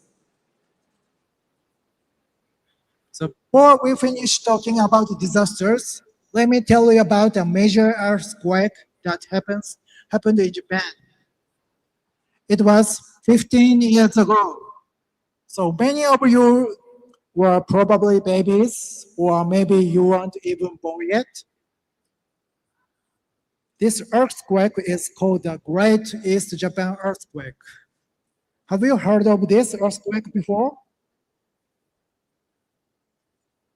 No? Thank you.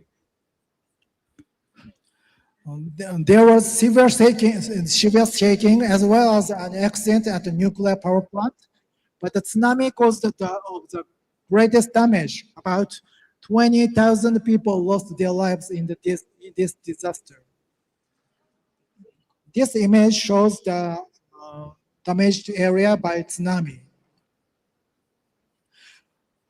The reason I wanted to talk about this today is because at some point in your life, you will probably experience a disaster. I was born in Fukushima, Japan, and I still work remotely from Fukushima. But I never imagined that an earthquake like this would happen in Japan. And I never imagined that a nuclear power plant would explode so close to where I live. Can you imagine that? But we humans have the power to prepare. The important thing is to be prepared for disasters.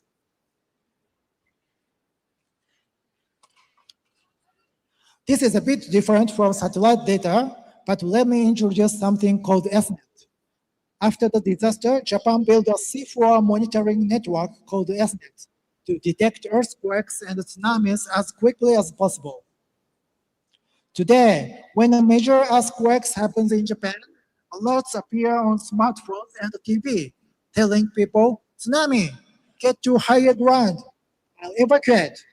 If a high-speed train can stop safely. ESNet is one of the systems that makes this possible. They laid 5,500 kilometers of cables on the seafloor.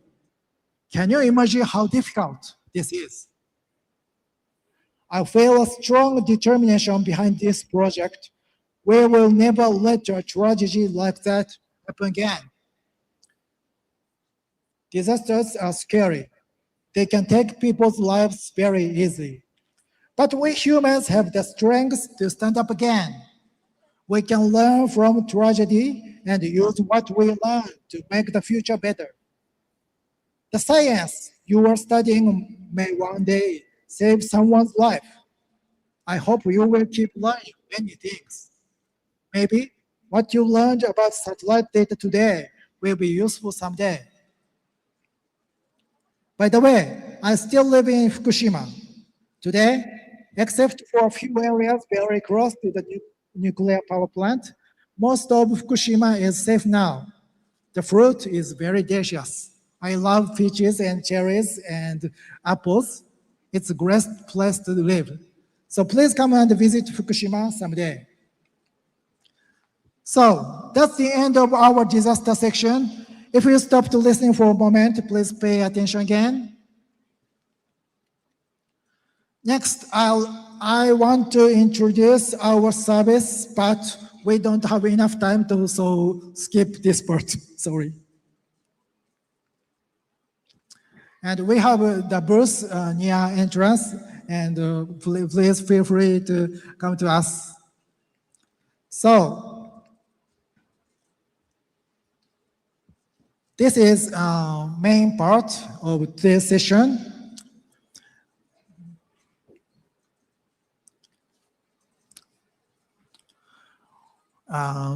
Here is a challenge I want you to think about today. Where should we build a new large hospital? Let's think real-world problems with satellite data. Imagine that there is a city with only a few hospitals, and the city is planning to build a new hospital. Where would be the best place to build it? Today, we are going to think about this in 2 steps. In the first step, we'll think about what makes a good location for a hospital. In the second step, we'll think about what data we can use to find locations that meet those conditions. So let's start with step 1. Please open the Lookup page again. Are you ready? QR code is the same as before. Now, let's think about this. What makes a good location for a large hospital to build? Let's think about it and submit to UCLAP. Think really, there is no right answer. And you have 3 minutes.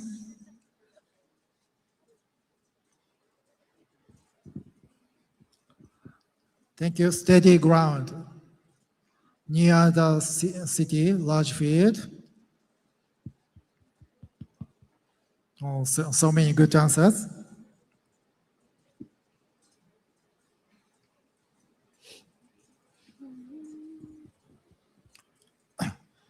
Can you see the answers from other people? Oh, we can see.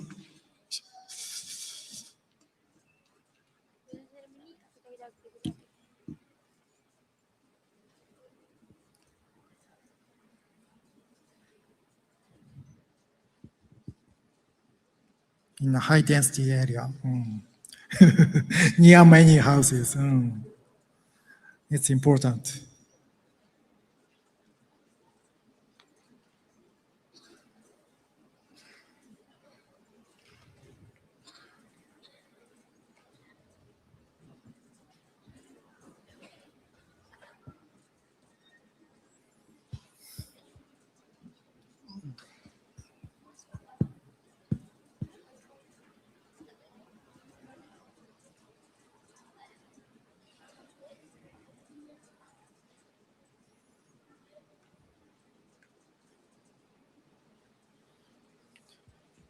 You have 1 minute left.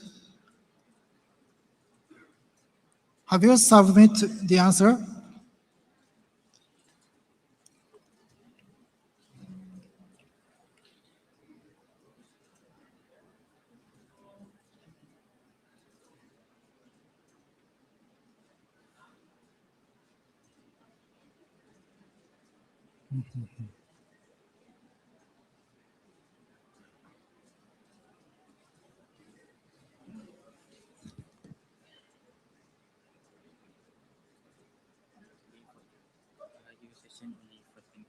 Five minutes? Okay. Okay. 5, 4, 3, 2, 1. Time up. Thank you for all of your answers. Let's review the conditions for a good location for a new hospital. First, there must be enough space to build it. A large hospital needs a large piece of land. And second, it should be easy for many people to access for patients and for ambulance. And third, it should be safe from disasters. Fourth, it should not be too close to other large hospitals. There are many conditions we could consider, but we don't have much time today, so please choose one of these four conditions and think about it more deeply in the next step. Please choose one now. Please choose one theme to think about.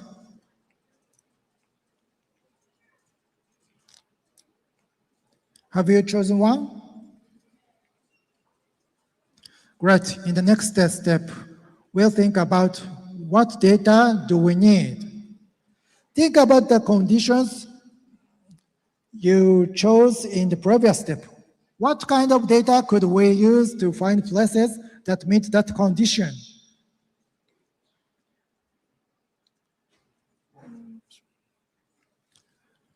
Do you remember what the Earth looks like from an Earth observation satellite?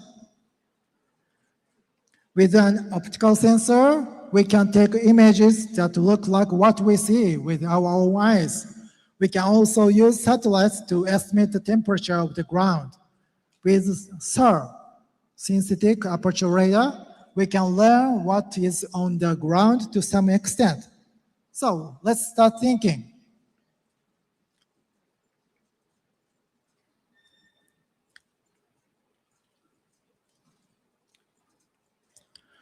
What data do we need?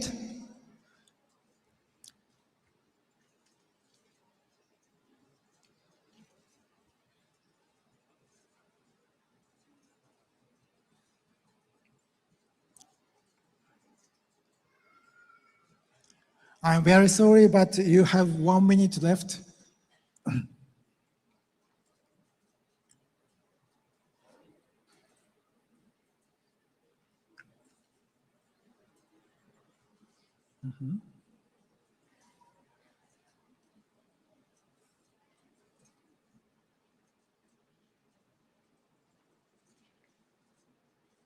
Traffic data, mass sensor, natural disasters, population density, good answer,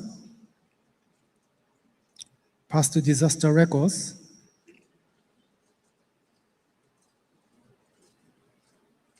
how much unhealthy people are. And 5, 4, 3, 2, 1, time up.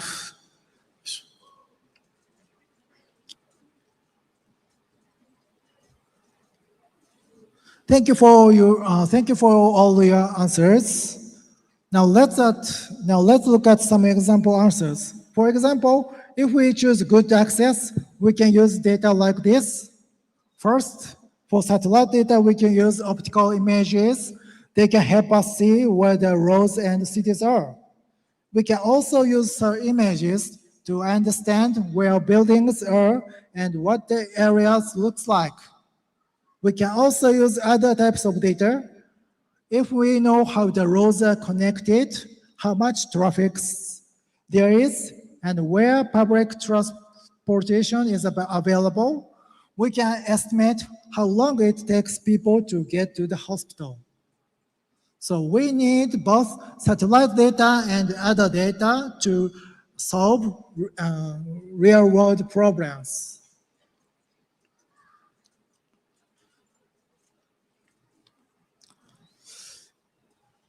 Was it difficult?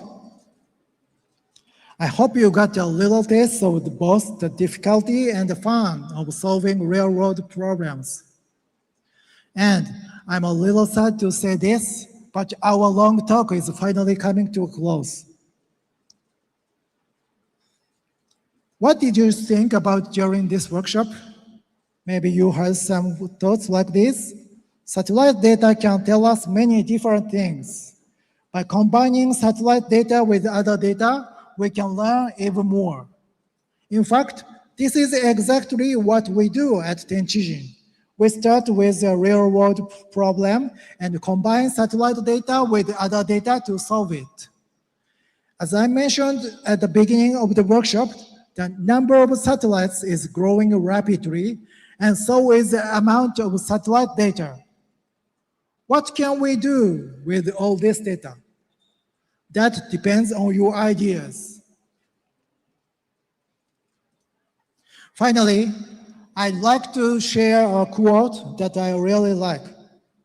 The second Japanese person to travel to space, astronaut Mamoru Mori, after he coming back from the ISS to the Earth, once said, "I could not see any borders from space. When I look at satellite data, I feel the same way." Today, students from many different countries are here together.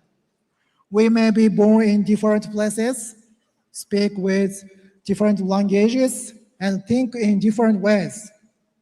But we are all human beings live on this same planet. So talk to students from different places, think together.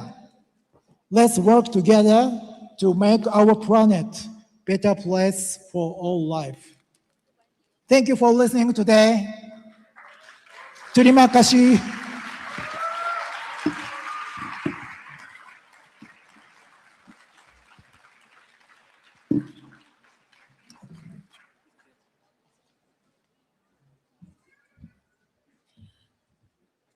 All right, thank you so much. Yes, Mr. Yasushi Rai, Vice President of Engineering from Tenchijin. Again, please give him a big round of applause.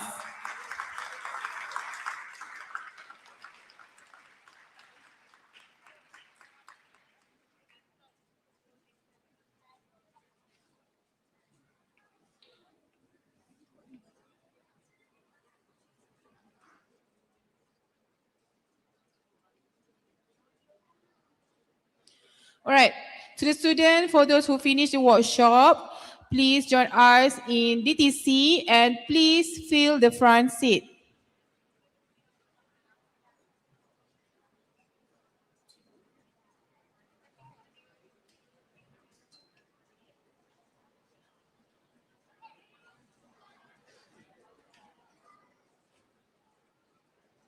All right, to all students, please fill the front seats. And for students who just finished their workshop, please come and join us at Dewan Tuanku Chancellor. We will begin our closing ceremony soon.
Round of applause.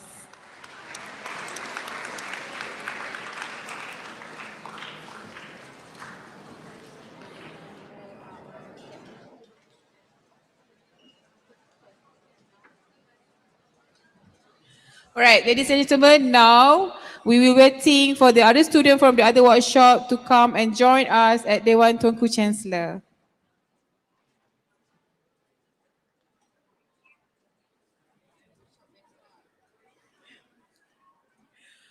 All right, so student, are you okay? So how's the workshop? Are you enjoying so much?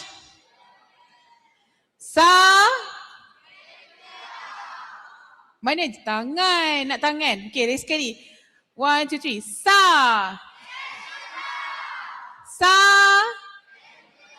Alright, thank you. Hope you enjoying the workshop session so much. While we waiting for your other friends to come and join us at Dewan Tuanku Chancellor.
Tak boleh.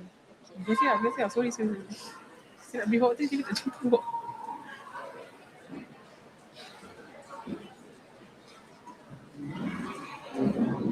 Alright, to all the crew, please assist all the students to have their seat, and please fill the front row first.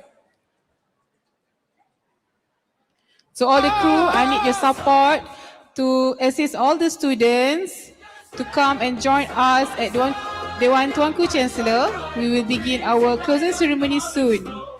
Please assist the student to fill the front seat.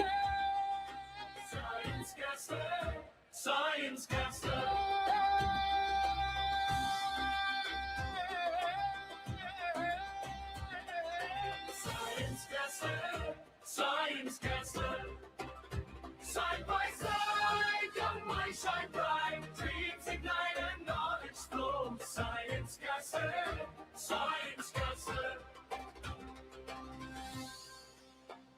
Be a researcher, let it be. The world's full of discovery. Turn your wonder into scientific adventure. Science and tech is my passion.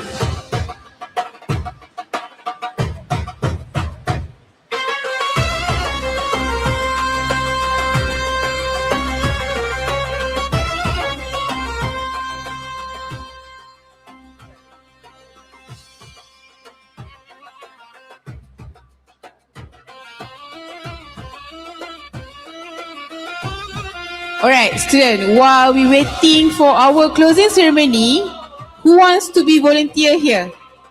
So all students. Okay, who want to share what you already learned for these 2 days? Okay, I saw someone, hands up.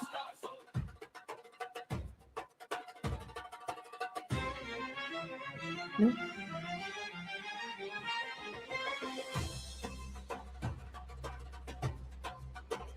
Alright, please come forward. Okay, please give her a big round of applause. Alright, maybe you can introduce your name.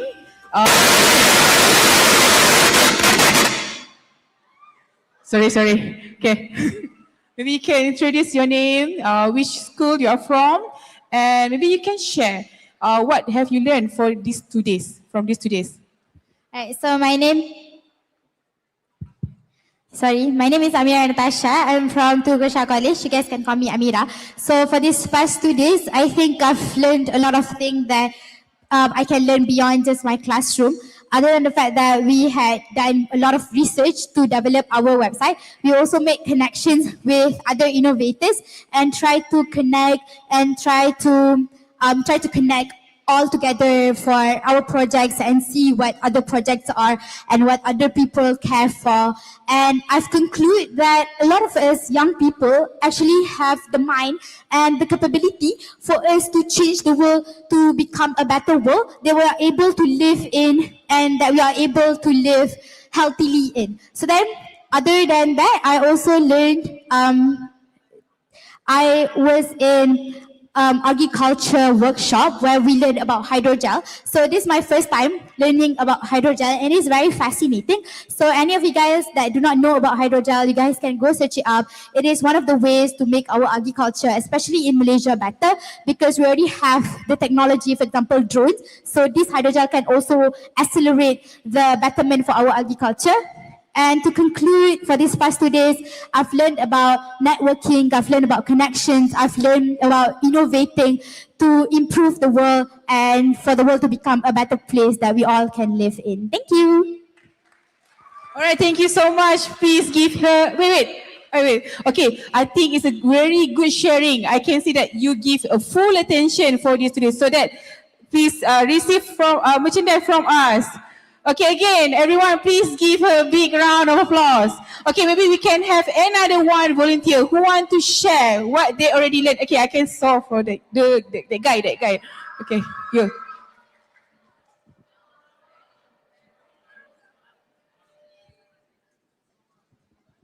Hello, hi. Okay, please share what did you learn from these past 2 days. Okay, you can introduce yourself. Hi everyone. My name is Jonathan Sun. I'm from Malaysia and I'm from SNK Bandar Puchong Jaya A. For these past 2 days, what I've learned is quite a lot. So what I've learned is to network, which is one main thing. And number two, I've seen a lot of posters and a lot of innovations, which for me really is interesting. Other than that, just now, I also got to learn about chemistry. The university, the Japanese university. Yeah.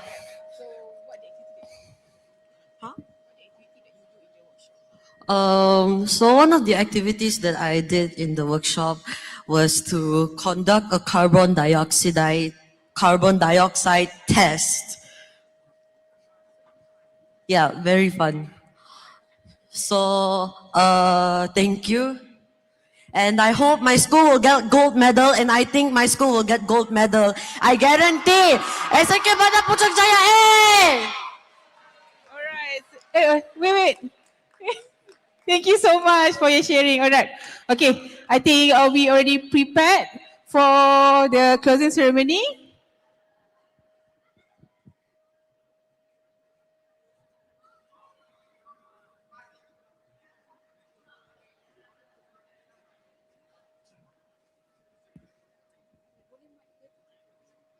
Awak nak mic ke?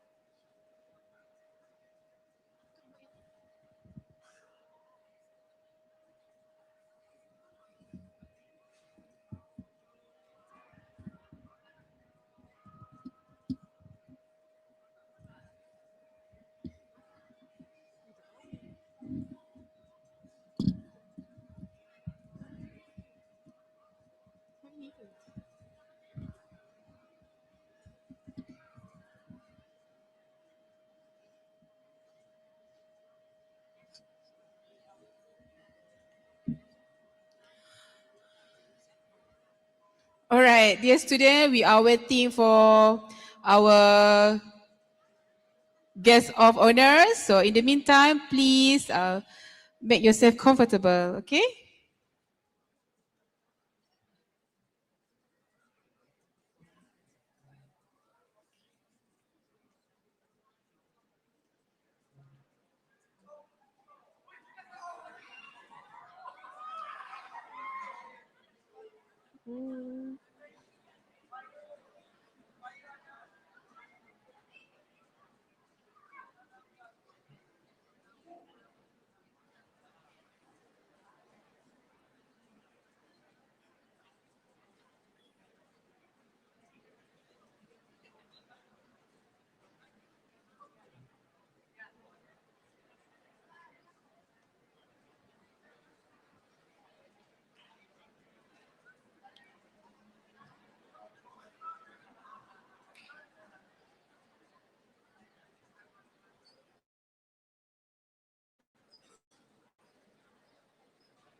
Okay. Dear student, for those who just arrived, please have your seat and make yourself comfortable. We will begin our closing ceremony soon.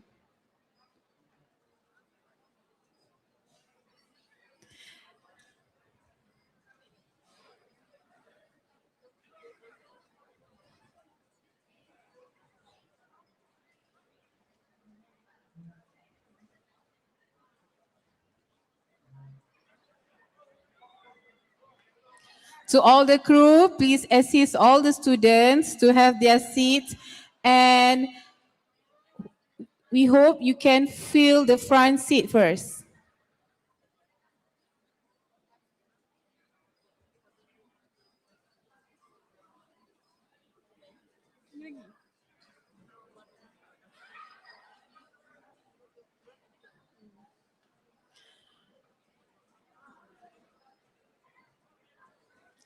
All right, student, can I request your support?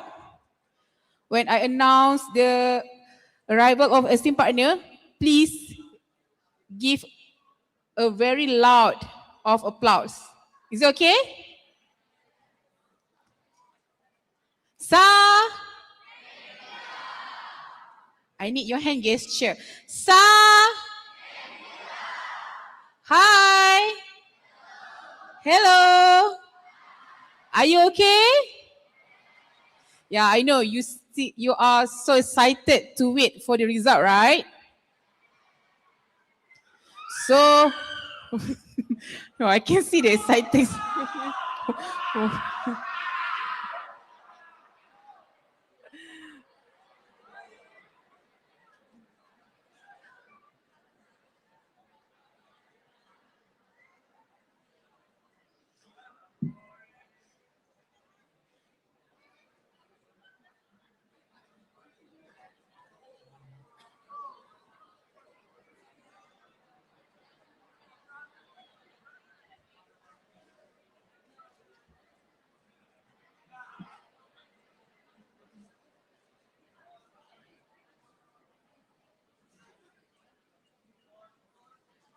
Oh, itu aku. Itu dah sampai.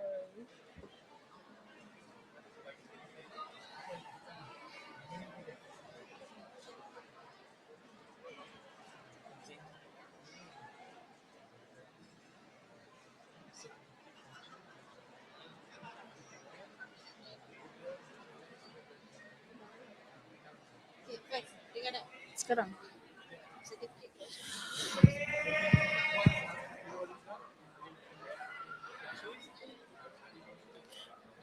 Okay, all right, dear students, just an announcement. Okay, after this, you can collect your certificate at the right side of the hall. Okay? Okay, I mean this way. Okay, from my side, it will be on the left side. Okay, near the dining area. And also, before you go back, you may purchase any merchandise that sell there also, okay? And also for medal collection, will be at the same place. All right, understand? So where to collect the certificate? Where? Do you know where to collect the certificate? Okay, all right. Student.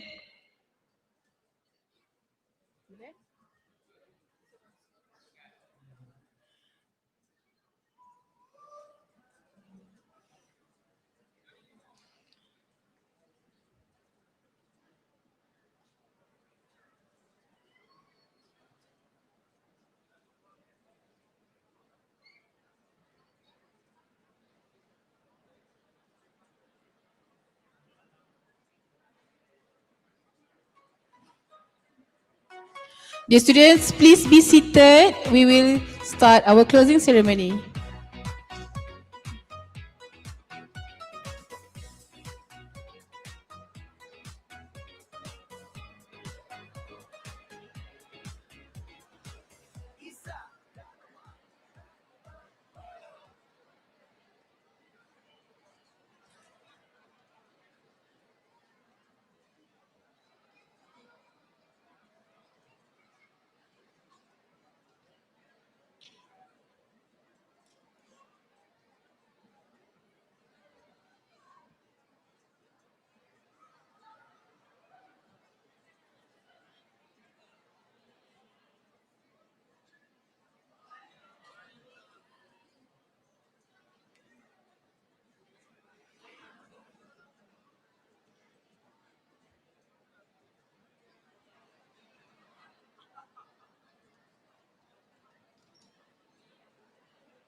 واحد اثنان ثلاثة واحد اثنان ثلاثة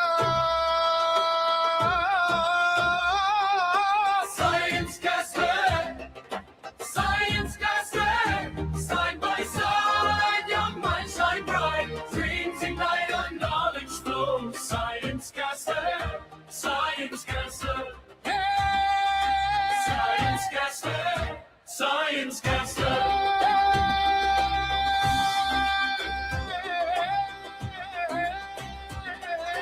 Science Castle, Science Castle. Side by side, young minds shine bright. Dreams ignite and knowledge flow. Science Castle, Science Castle.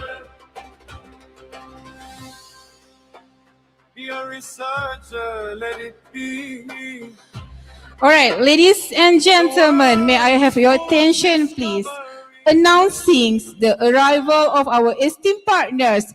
Please join me in welcoming them into the hall with a big round of applause.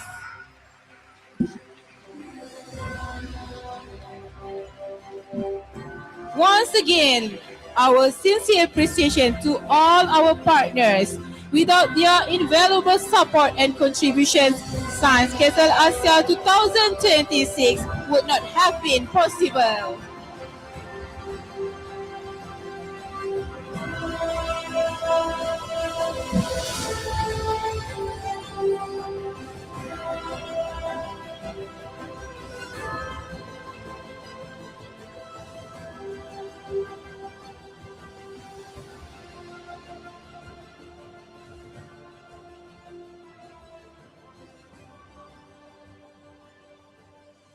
Distinguished guests, esteemed partners, educators, students, and friends, welcome to the closing ceremony of Science Castle Asia 2026.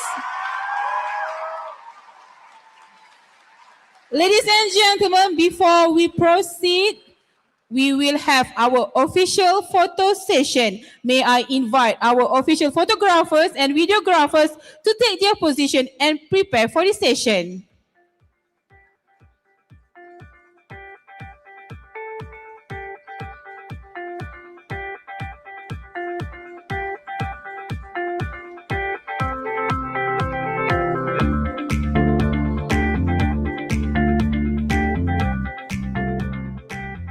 All right, students, please be ready. We will have our photo session. All right, all eyes on camera. Ready? 1, 2, 3. Cheese. Okay, one more time. Ready? All right, okay.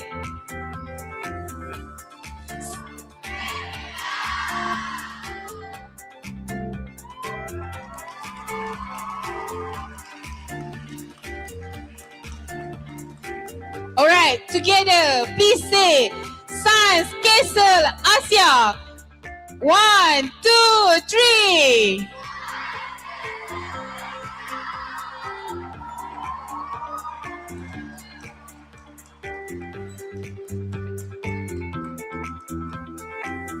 All right, thank you so much to our photographer and all students, teachers, and partners, and our esteemed guests. Before that, I would like to give a big thanks to our co-organizer, University Science Islam Malaysia. Without USIM, we won't be able to gather here today in this amazing hall. And also, thank you to our main partner, Lockheed Martin and Tentijin, whose invaluable support has played an important role in making Science KSL Asia possible. Not to forget our supporting partner, Ajinomoto Malaysia Berhad, Alpha Swift Industries Sdn Berhad, Artians Co Limited, Cyberview Sdn Berhad, Focus System Corporation, McGreenfield Sdn Berhad, MSIG Insurance Malaysia Berhad, SMFL Leasing Malaysia Sdn Berhad, Sumitomo Mitsui Banking Corporation Malaysia Berhad, Sumitomo Corporation Malaysia Sdn Berhad, Space Nomad Incorporation, University of Scuba Malaysia, and our ecosystem partner, Cell Agritech, Hasetora Spinning Co Limited, Institute of Science Tokyo, Kamihata Fisheries, Malaysia Space Agency, Pusat Wakaf and Zakat USIM, Sarawak Digital Economic Corporation, Tenaga Alam Sekitar Kita Sdn Berhad, Tracker Hero, UiTM Aurins, UniKL RCMP Management, Yayasan Mr. DIY, and our official travel partner, Japan Travel Bureau. Again, please give them a big round of applause.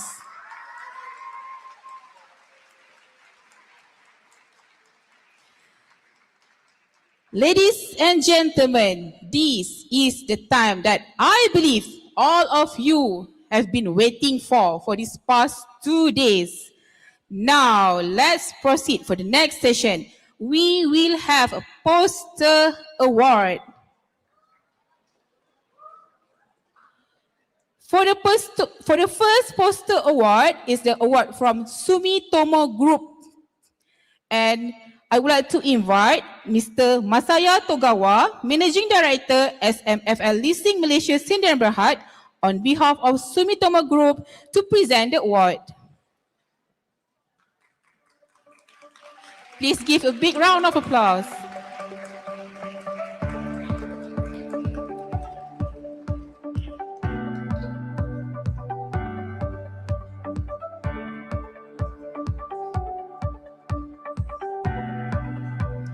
Are you ready?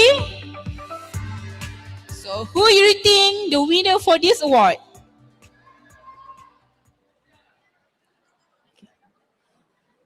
The recipient for Sumitomo Group Poster Award goes to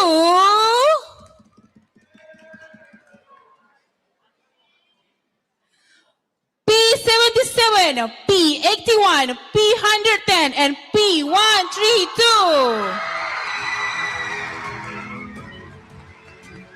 To all the recipients, please come to the stage.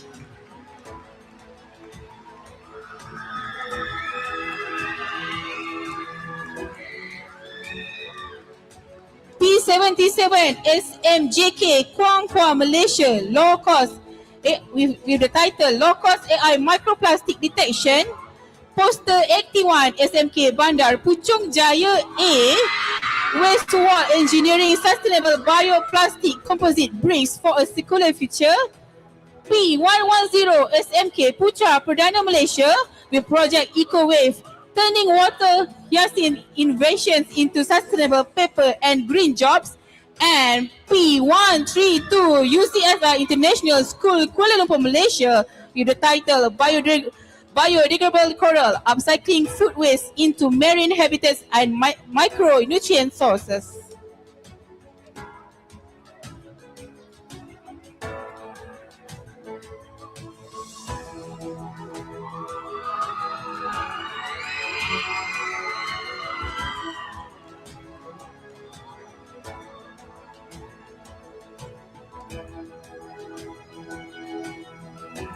To all recipients, please remain on the stage. We will have our photo session.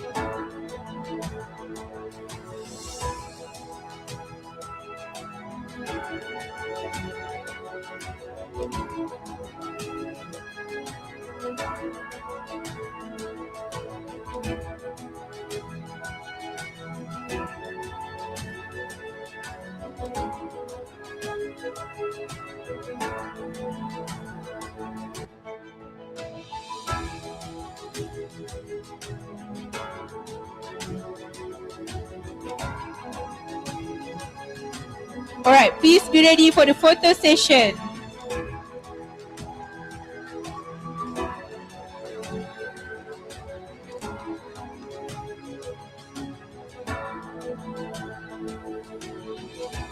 So Mr. Togawa and all winners, please remain on the stage. Now I would like to invite Mr. Togawa to give a speech.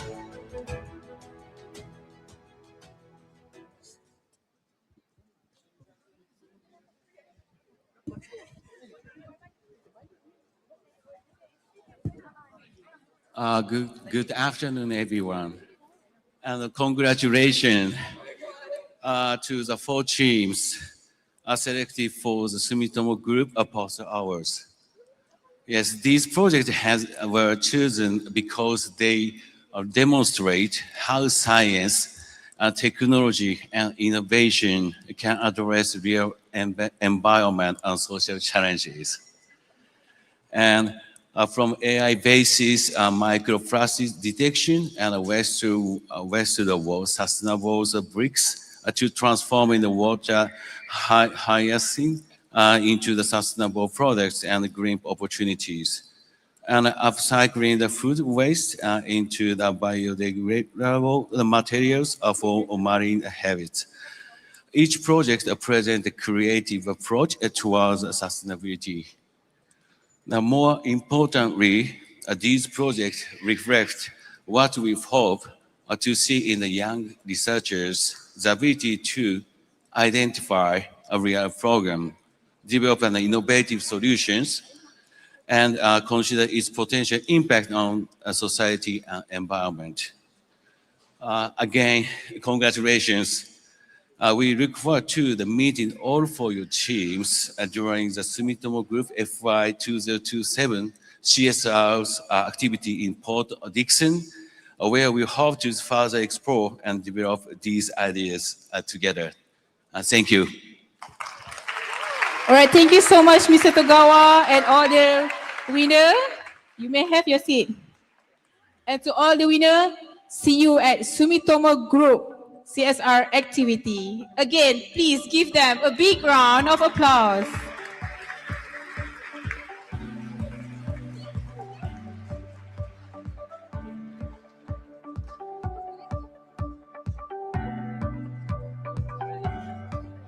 All right, now let's proceed with the next award. Space Gnome Lab Poster Award.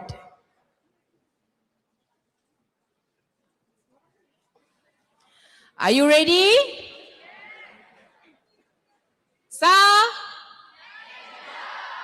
All right, to present this award, I would like to invite Ms. Dr. Daigo Fujita to the stage.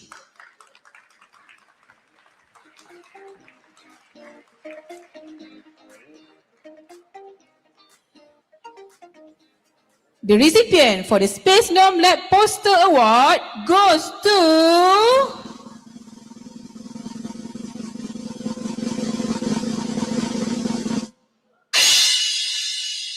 P82 from SMK Bandar Puchong Jaya A.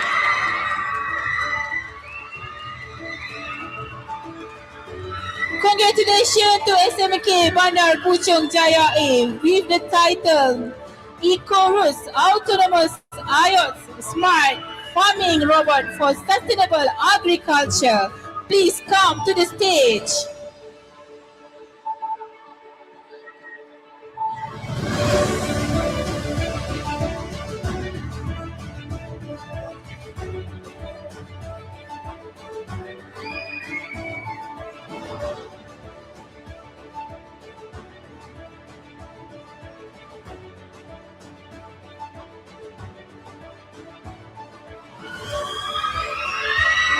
Please give them a big round of applause.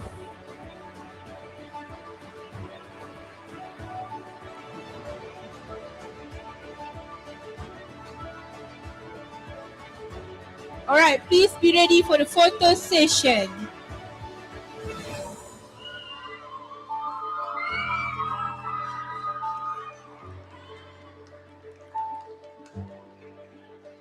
Thank you so much. May I invite Dr. Fujita to share about their talks.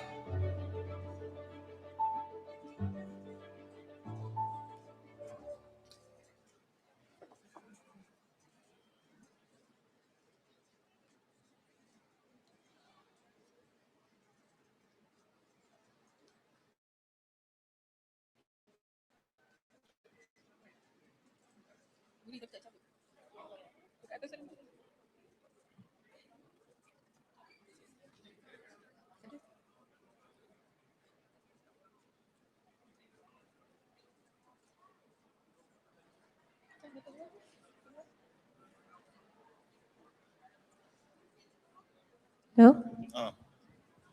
Congratulations! Yes, Space Dome Lab is go to space with you. So this poster session, poster program is make the coffee filter use the growth seed and growth and shower and like house in automatically. In space, it's automatically is very important thing, and in space, it's some recycle is very important. So I want to do. I want to think the next year or next year, we want to go to this system to the space. Congratulations. All right, thank you and congratulations again to SMK Bandar Puchong Jaya A. You may have your seat.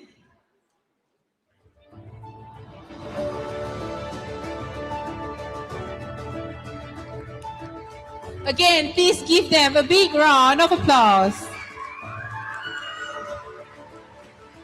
Ladies and gentlemen, now we will proceed with our next award from Hasitora Spinning Co. Limited. The winner for the Hasitora Spinning Co. Limited Poster Award. Sorry, before that, I would like to invite Mr. Takaharu Hase, President Hasitora Spinning Co. Limited, to the stage.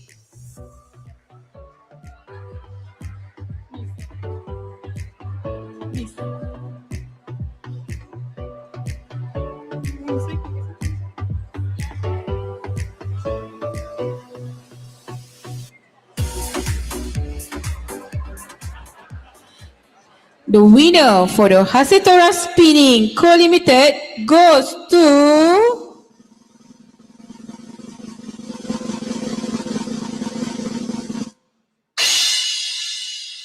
P75 SMA Cerdas Murni, Indonesia.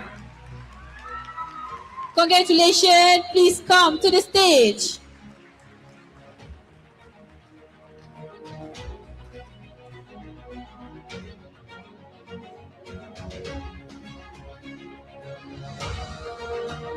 For your information, the research is about Esco Fiber cellulose-based eco-cooler.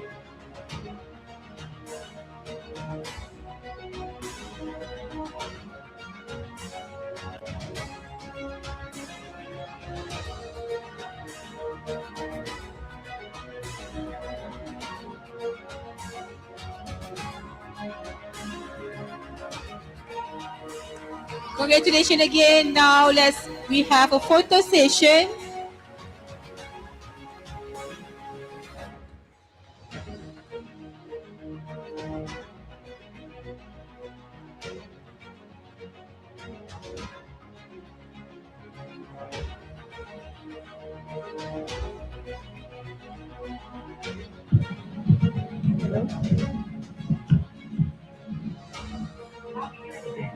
All right, congratulations again. Now we have the short remark from Mr. Takaharu Hase. There will be a video.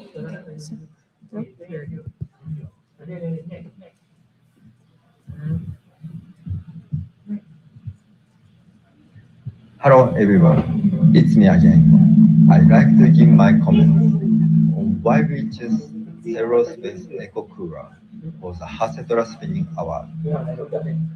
At Hasetora, we have been making many different kinds of textiles in Japan for almost 140 years. When you think of textile, you probably think of clothes. But remember, some of fibers are even used in the nozzles of space rockets.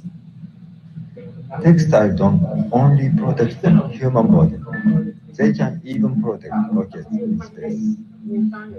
That's what I think makes textile and materials so exciting. The team we selected is researching how to use coconut oil to keep things cool. We choose them because their research is expanding the possibility of what fibers can do. Congratulations. All right, thank you so much to SMK Cerdas Murni Indonesia, and also to Ms. Nakul Matsubara. Thank you so much on behalf of Hasetora. Please give them a big round of applause.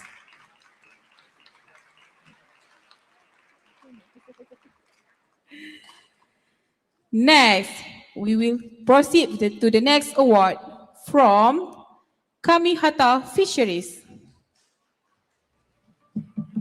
To present this award, may I invite Mr. Hiroku Kamihata to the stage.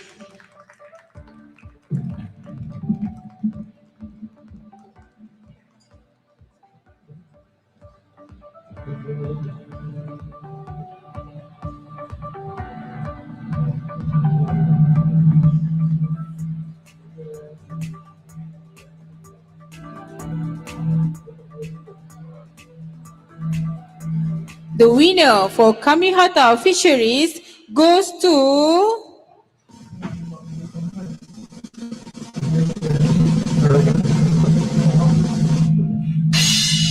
P106 SMK Pusat Bandar Puchong 1.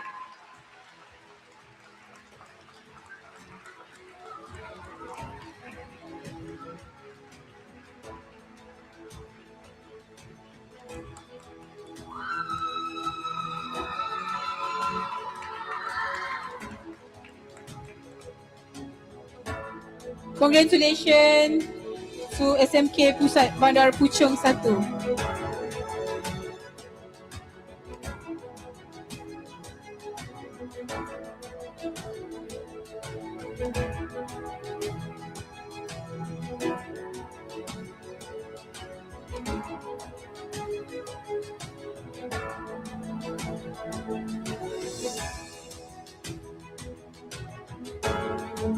Now let's have the photo session.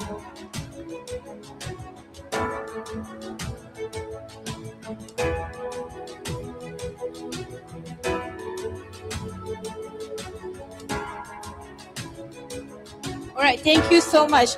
Now may I invite Hiroko Kamihata to deliver a short remark.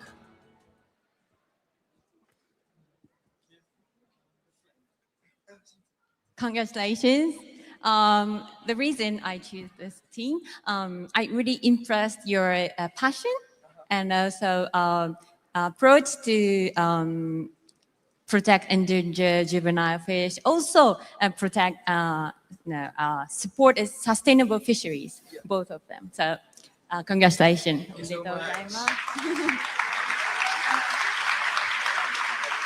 All right, thank you again, Hiroku Kamihata, and congratulations to SMK Pusat Bandar Puchong 1. Please give them a big round of applause. Ladies and gentlemen, now we will go to the next award. It's Focus System Poster Award. Before that, may I invite Mr. Ryo Inori to the stage.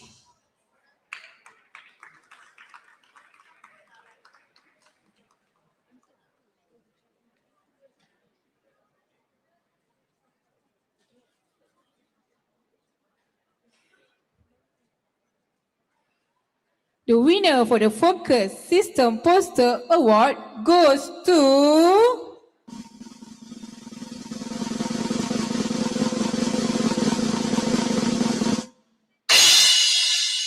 P94 SMK Convent Jalan Pil.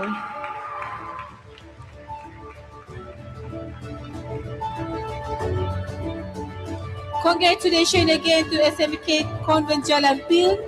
Their research is about eco smart bin, low cost composting innovation for urban Malaysia.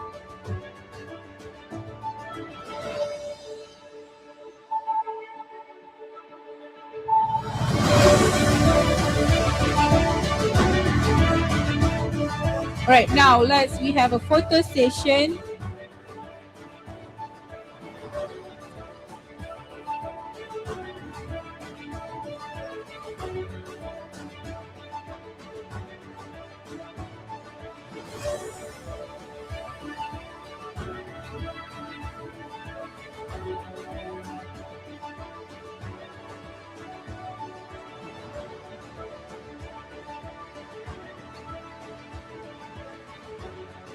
Right, thank you so much. Now let's have Mr. Inori to give a short remark. Okay, congratulations. So first, I feel the passion and the most enjoying in this science castle. So,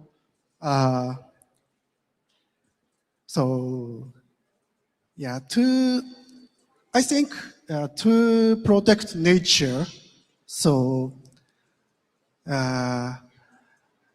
we must first understand it. So this is very important. Yeah. So I'm looking forward to with collaboration with them.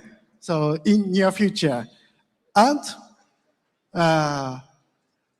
next, it's your turn, everyone.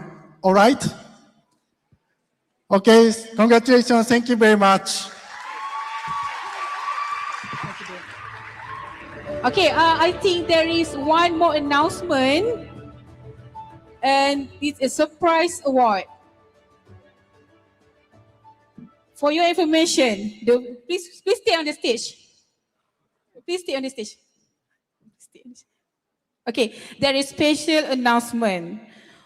For this winner, you will get an invitation to Science Castle World 2026, Tokyo, Japan.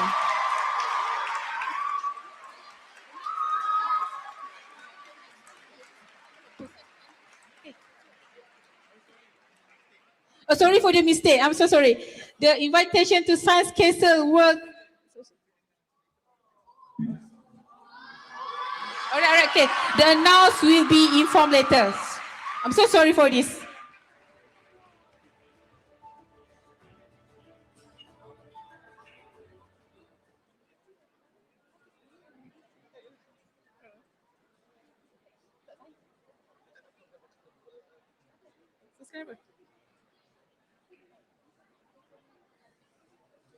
All right, okay. I'm so sorry for this one. But we proceed for the next award first, okay?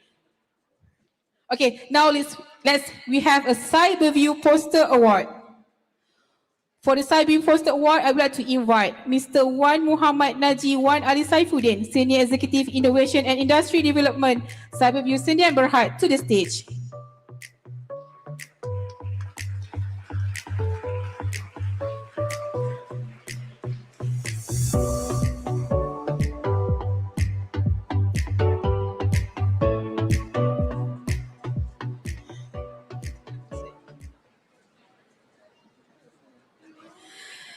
And the winner for the Cyberview Poster Award goes to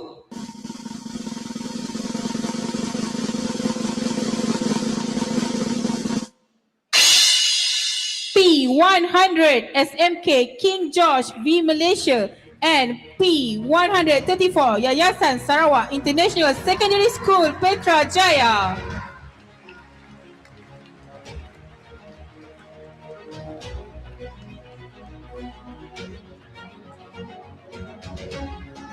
Congratulations again. P100 SMK King George V Malaysia with title Pharmacist Innovative Finger Strip for Detecting Early Small Wound Infection. And P134 Yayasan Sarawak International Secondary School Petra Jaya Malaysia with the title Conserving Begonia Kura-Kura Through Life Cycle Research. Please come to the stage.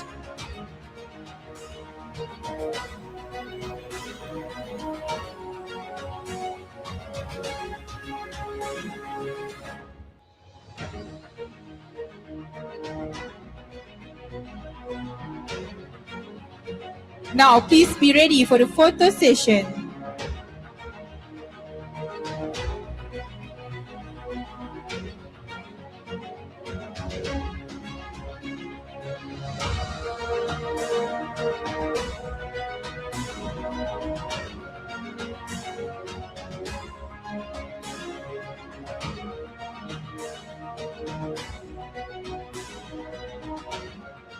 All right, thank you so much. Now I would like to invite Mr. Wainaji to give a short remark.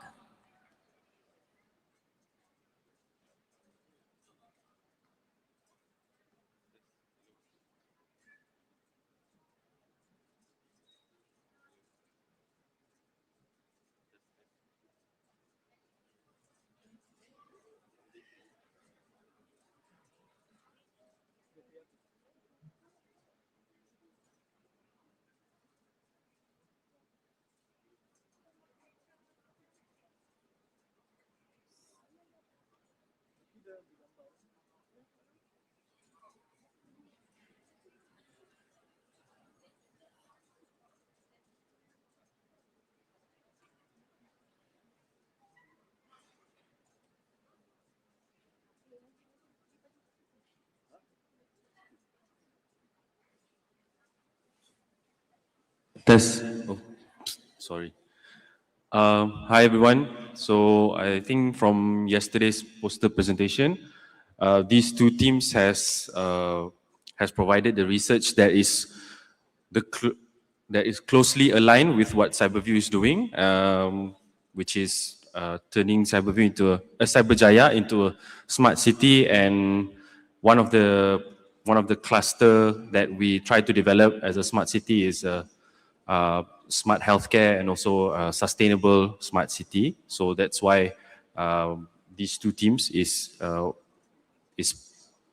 reason that I chose as the winner for this poster award. Okay, thank you. Thank you so much, Mr. Wan Muhammad Najee, and congratulations again to all the winners. You may have your seat.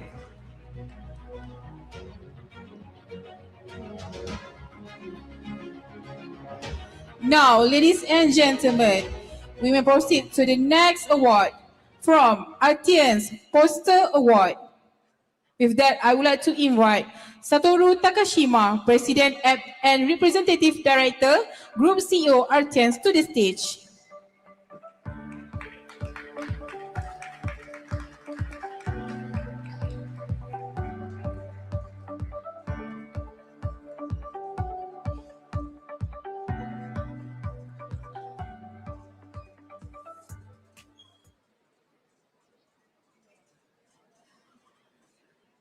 And the winner for the Artians Poster Award goes to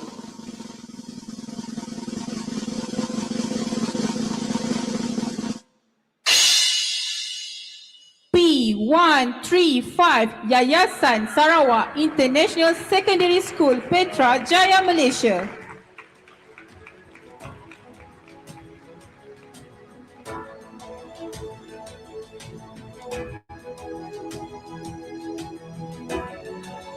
With the title Enzyme Assisted Self-Dissolving Fishing Net Using Sarawak Banana Pseudostem Fibers.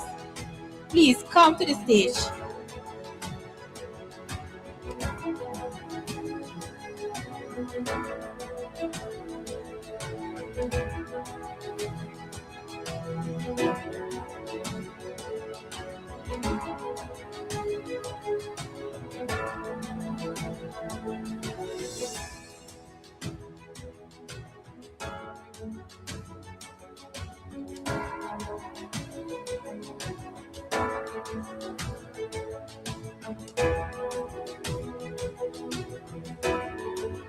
Please be ready for the photo session.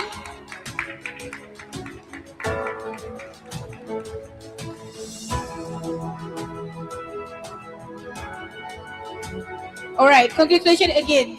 Now may I invite Satoru Takashima to give a short remark. Congratulations. And Artiens, our company name Artiens, stands for Art and Science. And we make very specialty materials like polymer related products, adhesive, coatings, printing inks, carbon nanotube, and so on. And sustainability is one of the very big agenda and we think big opportunity for the company. And their poster presentation was very impressive in that sense. And the reason why they are chosen, what our technical director in Malaysia will explain. Please. Robin, please. All right, congratulations again. Yeah, I'll just give some explanation why we choose them. This project stands out because it transformed two environmental challenges into one innovative solutions. First, it tackles the serious problem of ghost fishing, where abandoned fishing nets continue trapping marine life long after they are lost at sea. Instead of simply developing another biodegradable materials, the team created a self-dissolving fishing net designed to lose its structural integrity under specific conditions. What makes the project even more unique is the use of the Sarawak banana pseudostem fibers, an agricultural waste material that is normally underutilized. By combining this local natural fiber with fermented papaya enzymes and sago starch, the team developed a solution that connects waste utilizations, biotechnologies, marine conservation, and the circular economy. Most importantly, the project was not just an idea. The team produced actual prototypes and tested their strength, degradations, knot integrity, and performance in seawater with promising results.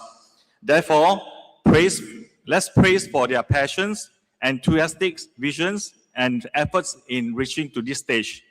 This is an art of science, therefore, fulfilling the spirit of Artiens. That's all. All right, thank you so much and congratulations again.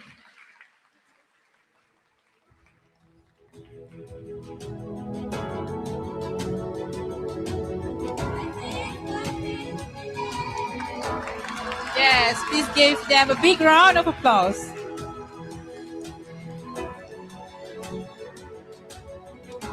Now, we will proceed with our next poster award from Ajinomoto Malaysia Berhad.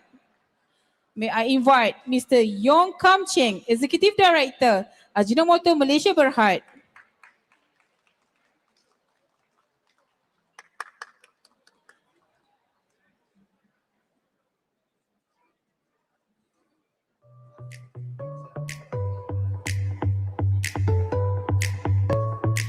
Ladies and gentlemen, the winner for the Ajinomoto Malaysia Berhad Poster Award goes to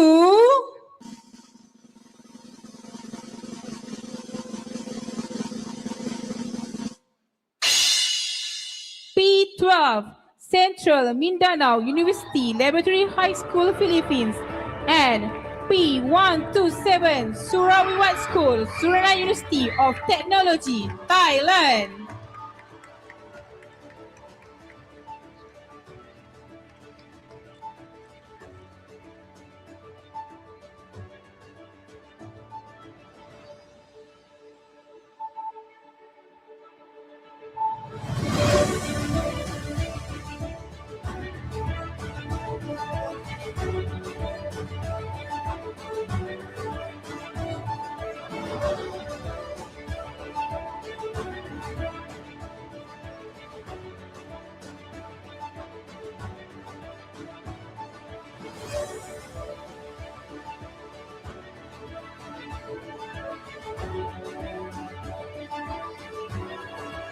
Congratulations again. Now we have a photo session.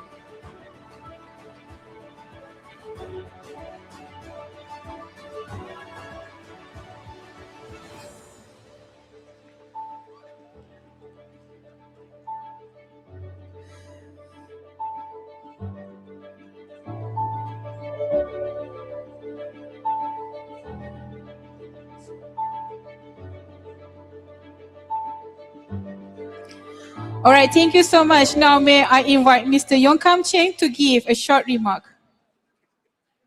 All right, Mr. Zul. Okay, very good afternoon. Thank you. Congratulations to the team from Thailand and Philippines. So we have Ajinomoto. Ajinomoto was founded in Japan in 1908 by a researcher called Dr. Kokune Ikeda. From then, we transformed our company to become the #1 amino science company in the world.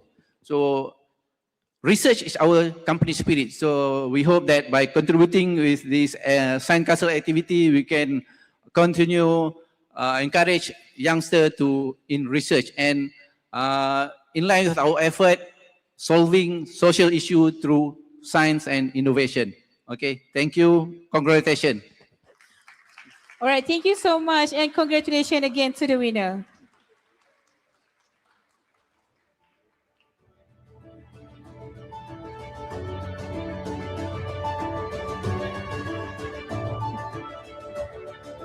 Ladies and gentlemen, we will proceed to the next poster award, which is Tenchijin Poster Award.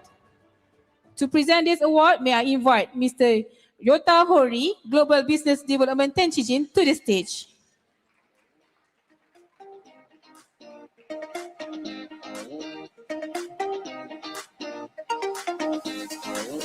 Ladies and gentlemen, the winner for the Tenchijin Poster Award goes to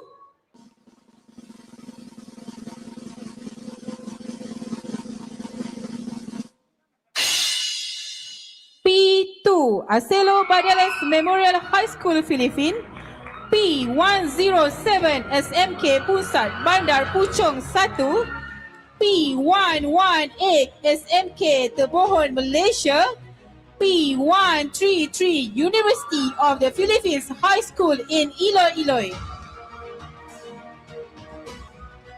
Please come to the stage.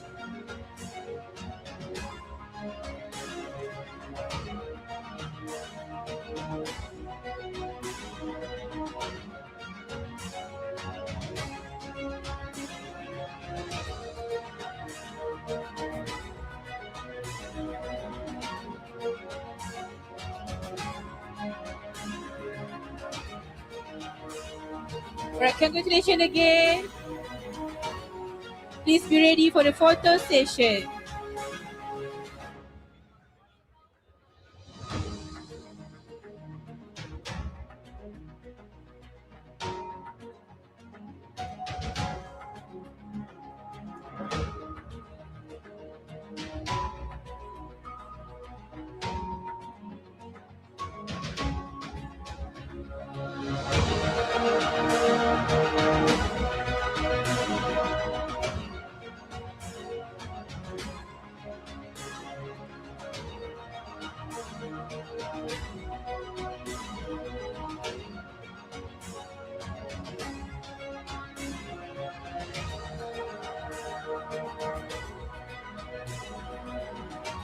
All right, congratulations again and thank you so much. May I invite Mr.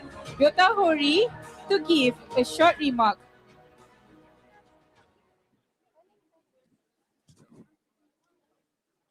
Okay, everyone. To be honest, selecting the poster from our poster was very tough because all of the poster I reviewed was so excellent. So it was very tough. But those four posters are excellent in terms of well-organized research and presentation, career conclusion, and also it gave me the well-sophisticated demonstration and mock-up and so on. So, and also those posters, the research may have potential impact in terms of infrastructure, water, agriculture, and so on. So, But anyway, I think all of the researchers joined this event was well done. Good job. So yeah, thank you for listening. All right, thank you so much, Mr. Yotahori. And again, congratulations to the all winner.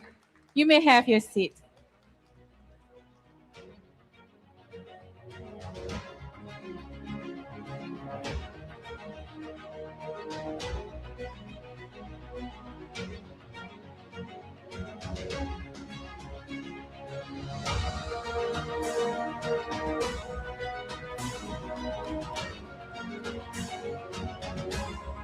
Again, please give them a big round of applause.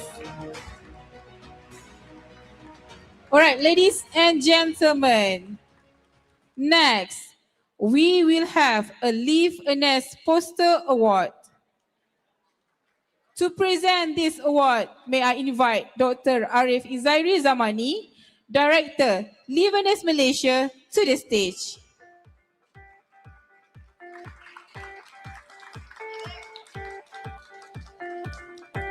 Dr. Arif, I will pass this to you.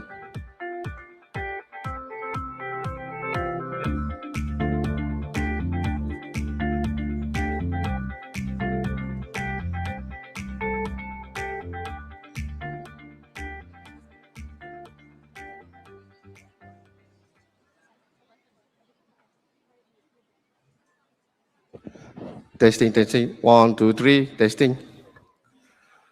All right, greetings, ladies and gentlemen. So, I think all are excited. Perhaps would like to know what are the appreciation, because all of us, all of you, are our great talent, actually have conduct a quite remarkable, exciting journey, your research at school, each of every one of you. The issue that you like to solve, the issue that you identify, the sound you, and then what you propose, the technology that you use, the application that you use, each of every one of you. So I would like to have everyone, let us give big round of applause to all our, especially poster presenter in whichever schools, whether from the north, south, from any countries, so we truly appreciate it. And of course, we are among of the researchers, even the partners, we totally appreciate it. And sometimes we like to give more appreciation, a special award. And sometimes this kind of gives more surprise. And of course, as being announced just now, there's some confusion a bit because we are totally excited to express award. So for this, to the previous awardee from the P94 of the Focus Award, we would like to apologize. You are actually the winner of the award, the Meritorious Award, but not on the special award. So because we think that more and more researchers, university school students, actually, you are all are capable, a very exciting journey. So for this, because as being introduced just now, we do have like a special award. And for this, we would like to invite our partner again, Inori-san, to the stage for this special award. Let us give big round of applause to Inori-san. Right.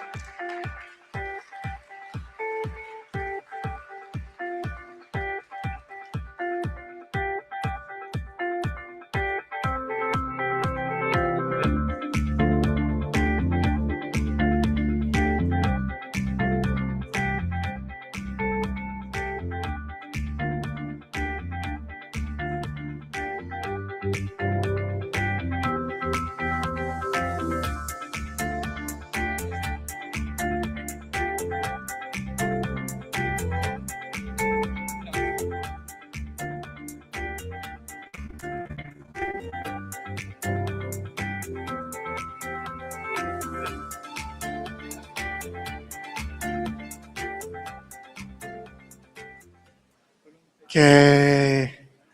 Thank you very much for today. So I have one more special surprise from Focus Systems Award. Yeah. Okay. Are you ready? Yeah. Okay. So, Focus Systems special surprise award goes to, please drum roll. Poster number P134.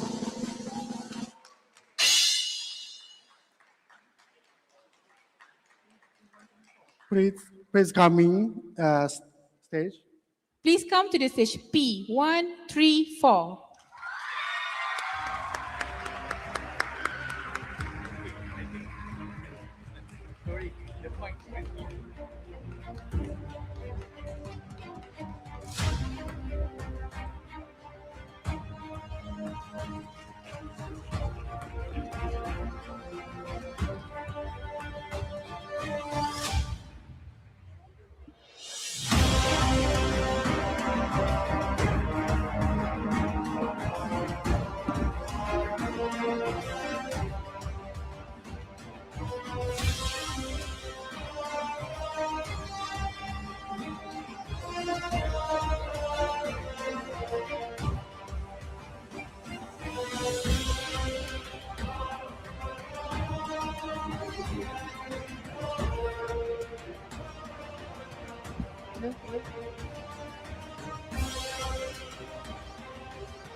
Okay, so yeah, I hope they so discussion so many with many researcher and growing their research beyond the country. Yeah, I looking forward to collaboration with them. Congratulations.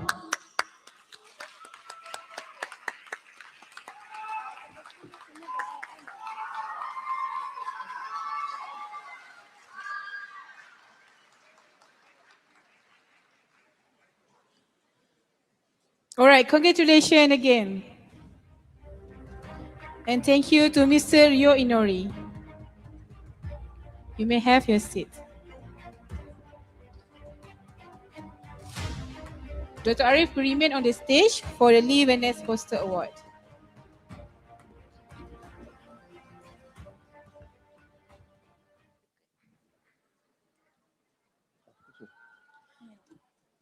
Ladies and gentlemen, now we will have a Lee Van Ness Poster Award.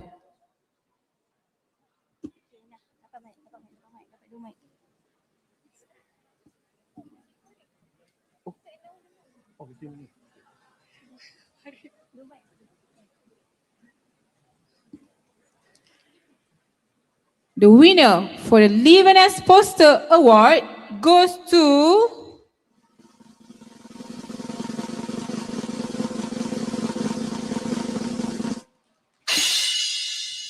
P62, Sekolah Indonesia, Kuala Lumpur, Indonesia.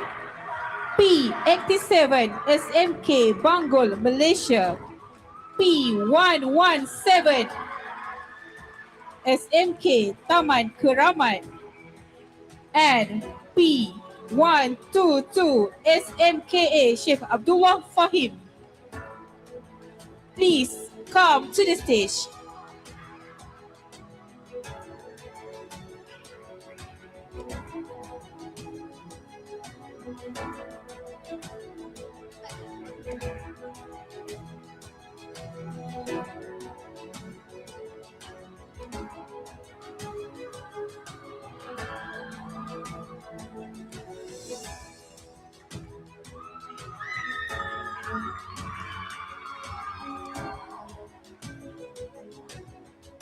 Congratulations again.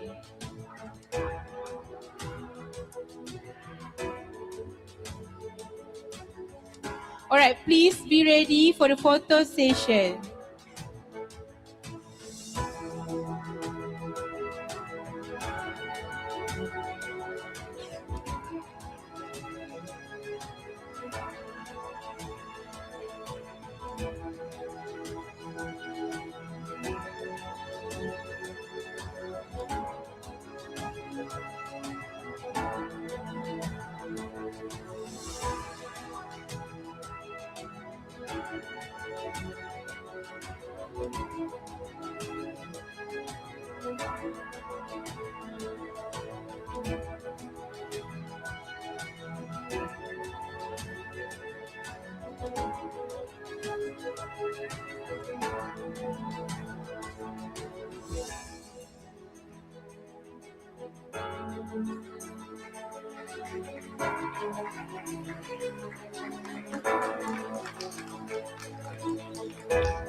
All right, please be ready for the photo session.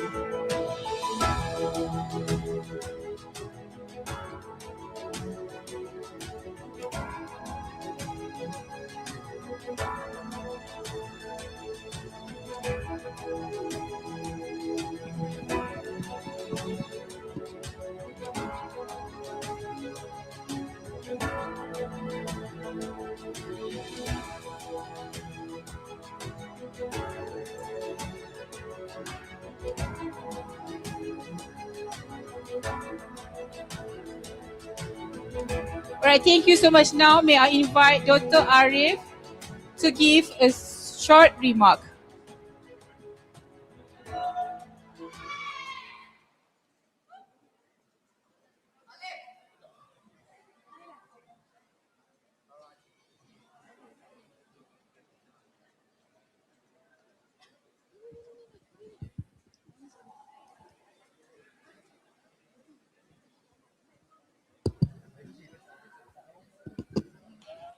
All right, testing, 1, 2, 3.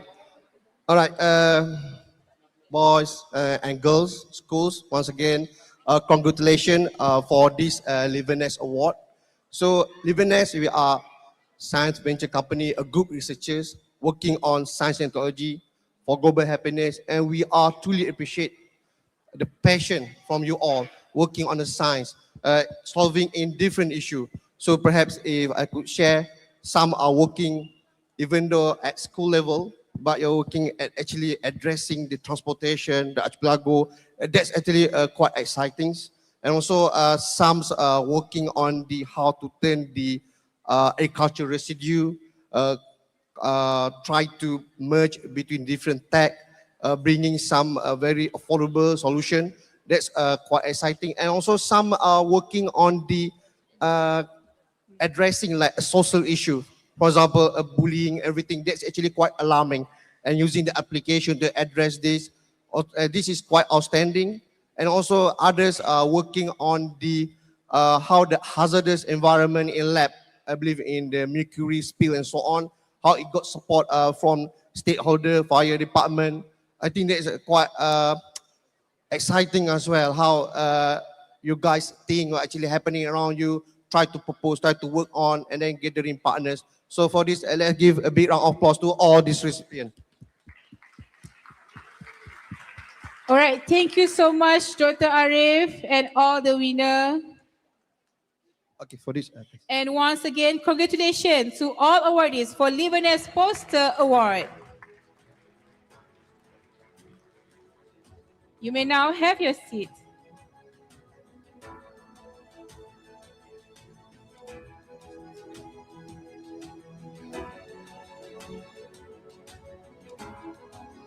Once again, congratulations to the recipient of Special Award for Focus System, Yayasan Sarawak International Secondary School, Putrajaya, for getting the invitation to Science Castle World 2026 in Tokyo, Japan this December.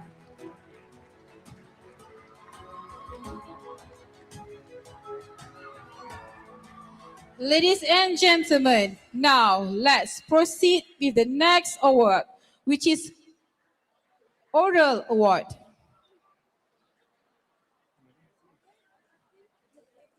Are you ready, guys? Hi. Hello. Hi. All right, so let's proceed with our next award, which is Alpha Swift Oral Award. And with that, before that, I would like to invite all of our panelists to the stage.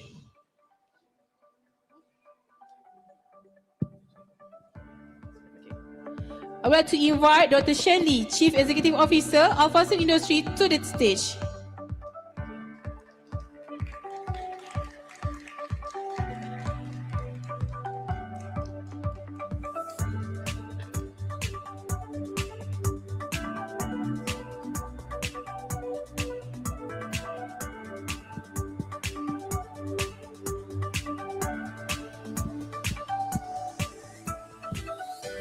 The winner for the Oral Award of Alpha Swift goes to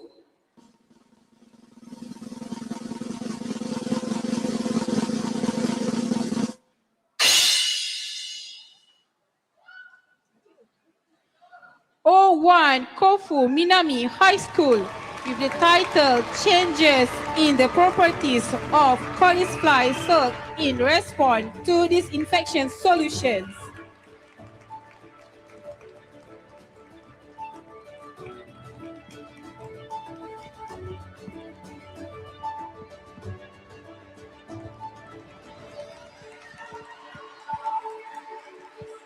Congratulations to Kofu Minami High School. Please come to the stage.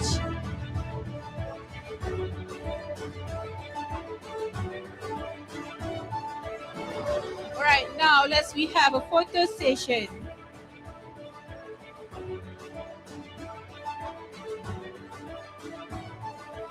May I request Dr. Shen and the awardees to stand at the center of the stage.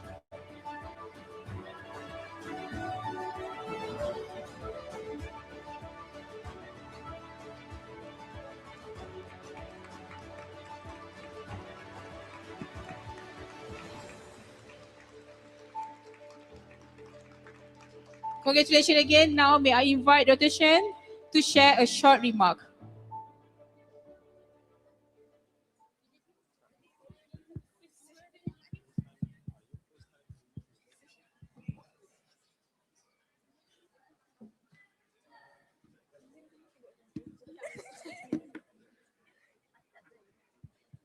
Konnichiwa. Honokan-san no hajimete no English presentation. So I also want to challenge Nihongo no hajimete no presentation. Watashi no. Let me try ね。はい、まずはほのかさんの説明は分かりやすい。はい。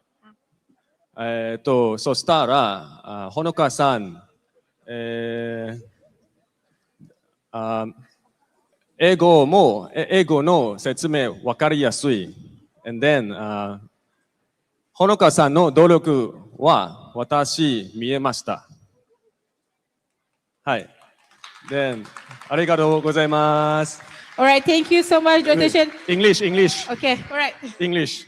The translation. Yes, translation. So first of all, I said I want to challenge to speak in Japanese because Honoka-san, this is her first time speaking Japanese in front of a crowd, and it will be very challenging. So I tried that. Yeah, I feel my heartbeat going up because I cannot find the words here. Yeah. I said I saw her hardworking. Her methodology was great. I can see her steps in research, and also Honoka-san's explanation in English is also very easy to understand, and I really appreciate that part. And number 3 is she dares to challenge herself to speak English in front of a big crowd, and we really appreciate that. So thank you very much. All right, thank you so much, Dr. Shen and the awardee. You may have your seat.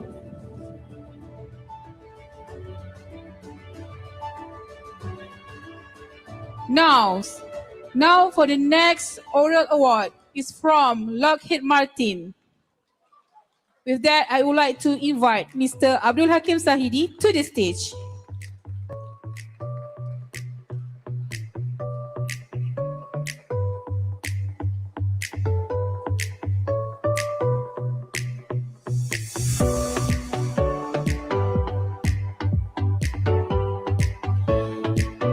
The winner for the Lockheed Martin Oral Award goes to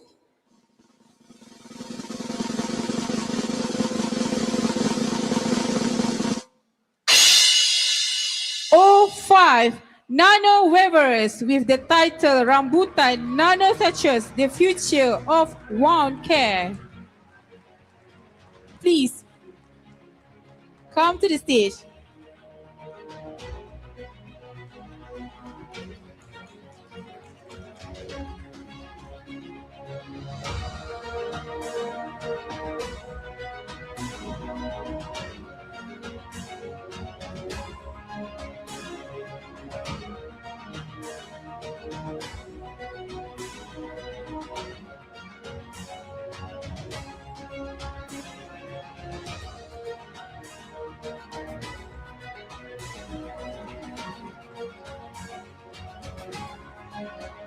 Congratulations again. Now we have a photo session.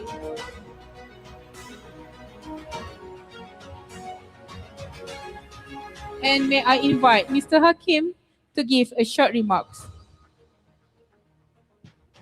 Okay, testing. Okay, konnichiwa, minasan. Good afternoon.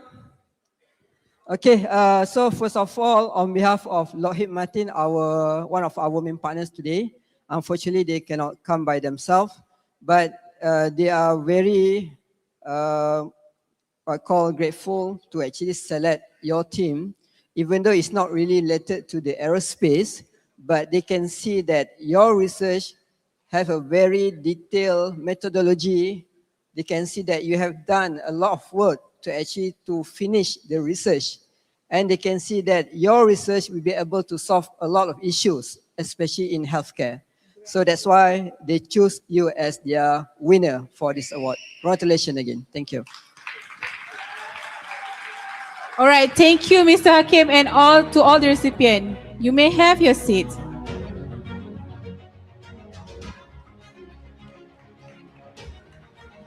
Ladies and gentlemen, now this is the moment that all of you have been waiting for.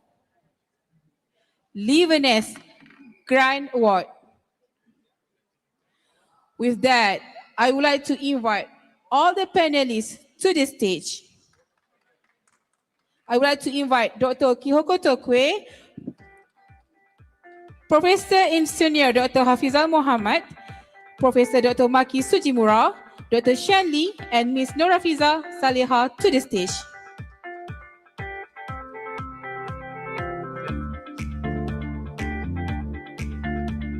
Please give them a big round of applause.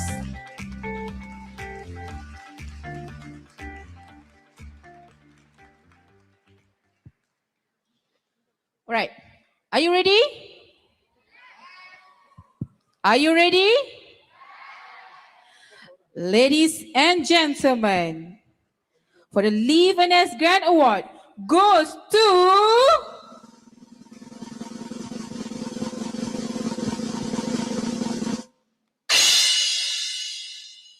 OIC Tokyo University of Agriculture, the first junior high school. With the title Performance Comparison of Weaving Effort Sections. Please come to the stage.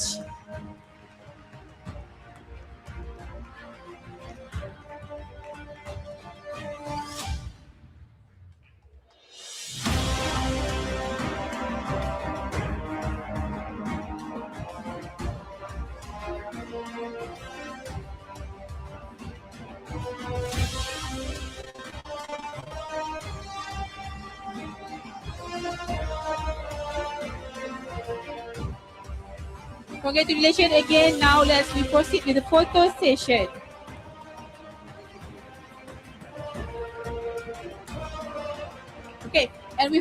may I invite all the panelists and all the winners to remain on the stage.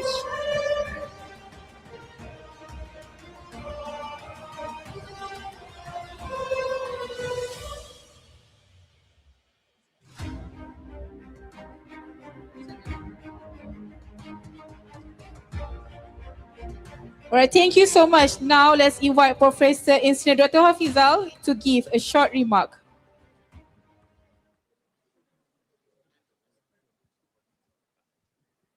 Very sorry. I think I will give the comments for choosing a grand award winner before all our judges will be giving a comment. So congratulations, Fujitano-kun. We are very surprised and also be inspired with his research and persistence of trial and errors. And he has faced lots of difficulties, such as he didn't have a wind tunnel, but that didn't stop him. He was passionate enough to create his own device. He did see the limitations, yet he just challenged anyway, because he feels by only challenging, he will be able to pursue his researcher's career and then also pursue his curiosity. So it's the reason why we think he deserved to be recognized as the Grand Award winner of Science Castle Asia 2026 this year. Congratulations. おめでとうございます。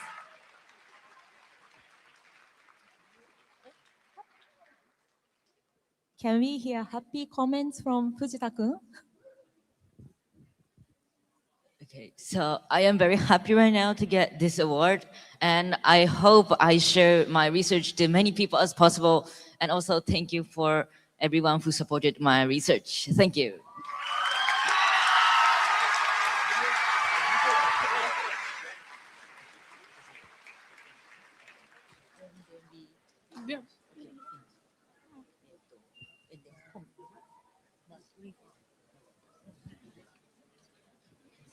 All right, thank you so much to all our oral panel and also to the winner.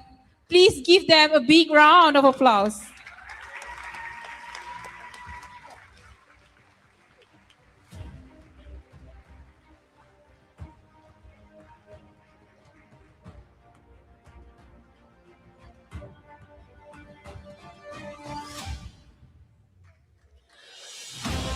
All right, dear students, teachers, ladies and gentlemen, we have almost reached the end of today's program. However, our program would not be complete without a closing remark.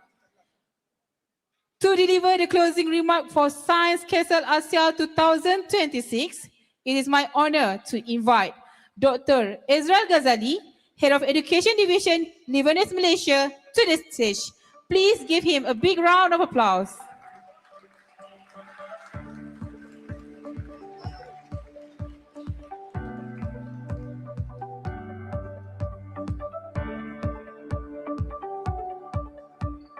All right. Okay. So how's everyone? I know there's a lot of surprise element today. Okay.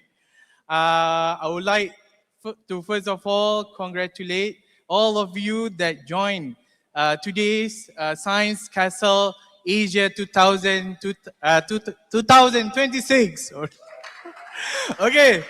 I also would like to thank all our partners that present today, to our main partners, Lockheed Martin, and of course Tenchijin, and to all our supporting partners that present today, and also not forgetting to the co-organizer, University Science Islam Malaysia, for hosting us today. So everyone, can you please say thank you, USIM? And thank you to all Science Castle Asia partner. Okay, 1, 2, 3. Thank you. All right, thank you so much. All right. I want to see my slide. Mana? All right. Again, Science Castle is not a competition. Okay? Science Castle is a what? Conference. Okay? So the research that we presented just now, all are the outstanding research that carefully selected by our partners as well as the research coaches that present yesterday. Okay? So when we talk about conference, this is a platform for you to get feedback of your research. Okay? Put aside for the awards, okay? The most important part is for you to gain valuable feedback from the research coaches and to the partners that join us during the presentation session. Okay? So next. Again, yeah, it's not a competition. Okay? It's never a competition. So this year, Science Castle Asia is the 4th edition of Science Castle happening in Malaysia. All right? So, meaning to say, up till today, in Malaysia, we have 6 series of Science Castle. Okay? So, this year, we also have Science Castle in Philippines. We have Science Castle in Singapore. We have Science Castle in Japan. And today, we here for Science Castle Asia, happening in Malaysia. And this coming December, we have Science Castle World. Congratulations again to YSIS Petrajaya, okay, for securing your spot to Japan. Thanks to Focus System for sponsoring the ticket for them, okay, of course, with terms and condition, okay. And I would like to announce the dates for Science Castle next year. All right, so we'll be having Science Castle Malaysia, Philippines, and also Singapore in April. Okay, because my birthday is on April. Okay, so Philippines we will have from 3rd to 4th of April, and for Singapore it will be 24th in April. And Malaysia, they to be announced, okay. And for Science Castle Asia 2027, will be held on August 21st to 22nd. All right, next. There's a special announcement, all right. Next. Can you guess what flag is this? Ah, okay. So we will have another additional of Science Castle series next year. Okay. We will have Science Castle Vietnam for the first time. Okay. So Science Castle Vietnam will be happening on March 27, 2027. Okay. There's a lot of 27 there, okay? So hopefully to see all those Vietnamese schools joining Science Castle in Vietnam. Also, I would like to invite all of you to join Science Castle series this year, okay? So I hope you enjoy the 2 days of conference for Science Castle Asia this year, and you gain valuable things to bring back to your school, to your home country, and hopefully to see all of you again. So please don't forget to continue your research. Sa! One more time. Sa!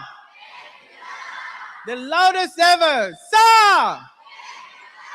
All right. Thank you, everyone, and congratulations again to all. All right, thank you so much, Dr. Israel Ghazali. Ladies and gentlemen, I believe all of you have a good experience for these past 2 days. And with that, we already prepared a recap video to you.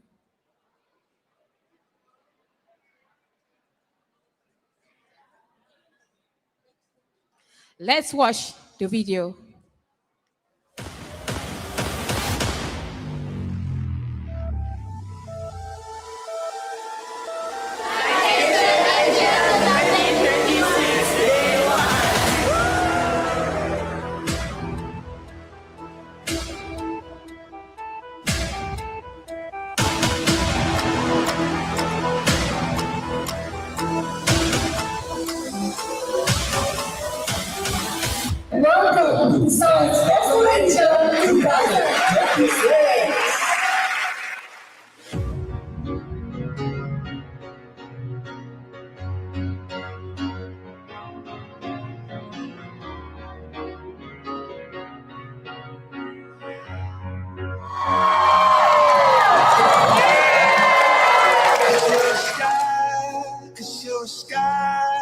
full of stars. I'm gonna give you my heart. 'Cause you're a sky, 'cause you're a sky full of stars. 'Cause you light up the path. I don't care, go on and tear me apart. I don't care if you do.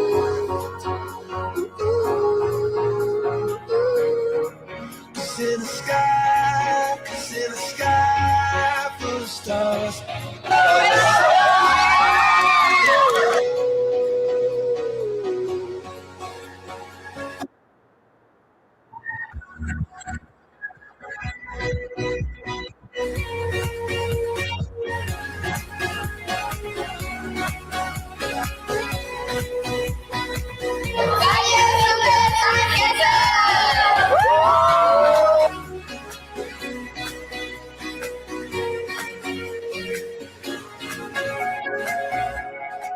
Cause you're a sky, 'cause you're a sky full of stars.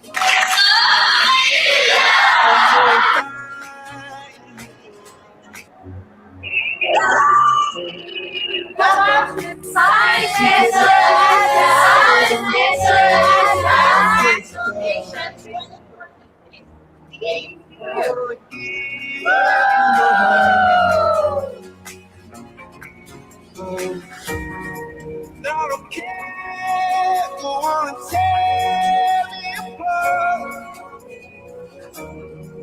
I don't care what you do.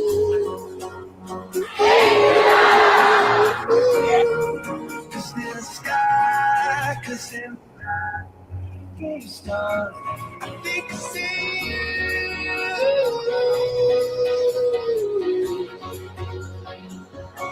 I think I see you.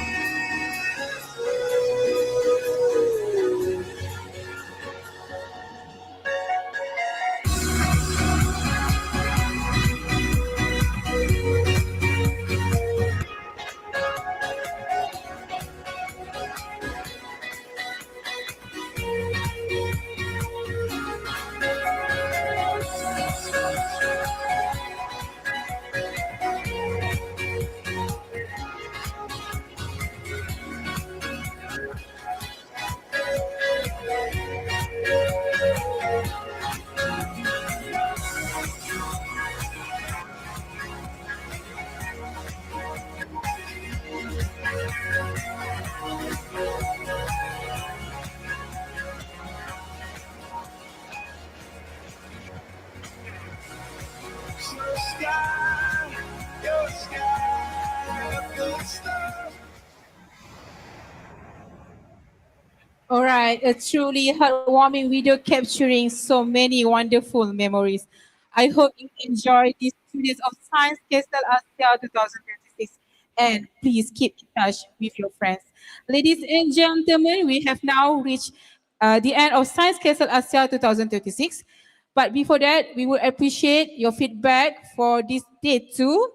Please kindly scan the QR code provided on the screen and give the feedback. And with that, we would like to express our deepest gratitude to our partners, judges, teachers, and students for making these events a success. And of course, to each participant.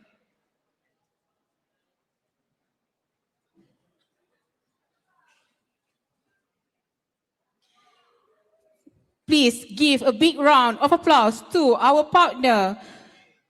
Again, to all our co-organizer, University Science Islam Malaysia. And also to our main partner, Lockheed Martin and Tenchijin.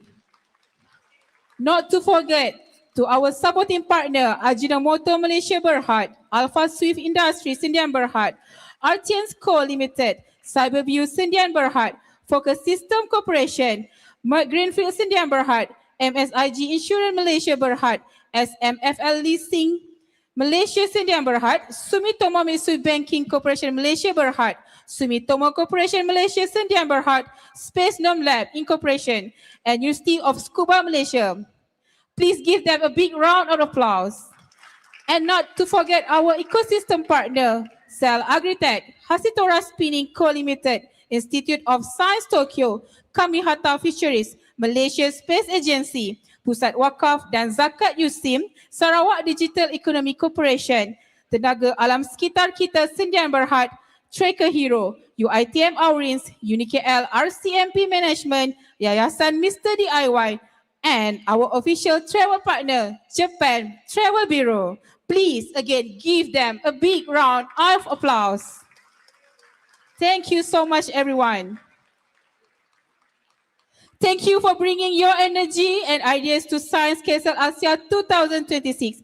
Please follow our social media and see you in the other Science Castle.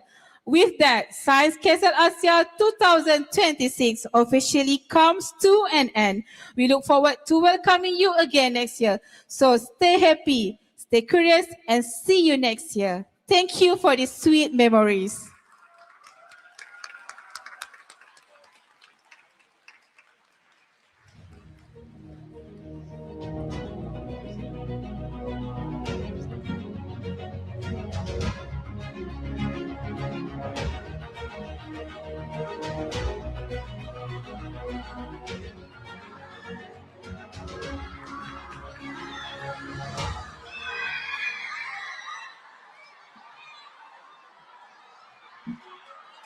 All right, a few announcements.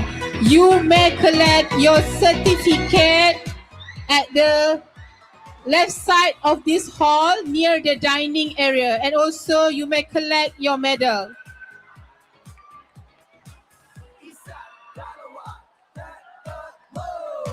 Science Castle, Science Castle. Side by side, young man shine bright. Side by side, a young man shine bright. Dreams Yes, students and ignite, teachers, before you going back, knowledge please don't grows. forget to collect your certificate. Science Castle, Science Castle, Science Castle, Science Castle, Science Castle. Yeah. Oh, oh, oh yeah, yeah. Oh yeah, yeah. Oh, oh, oh. Science Castle, Science Castle. Oh yeah. Science Castle, Science Castle. Side by side, young man shine bright. Side by side, a young man shine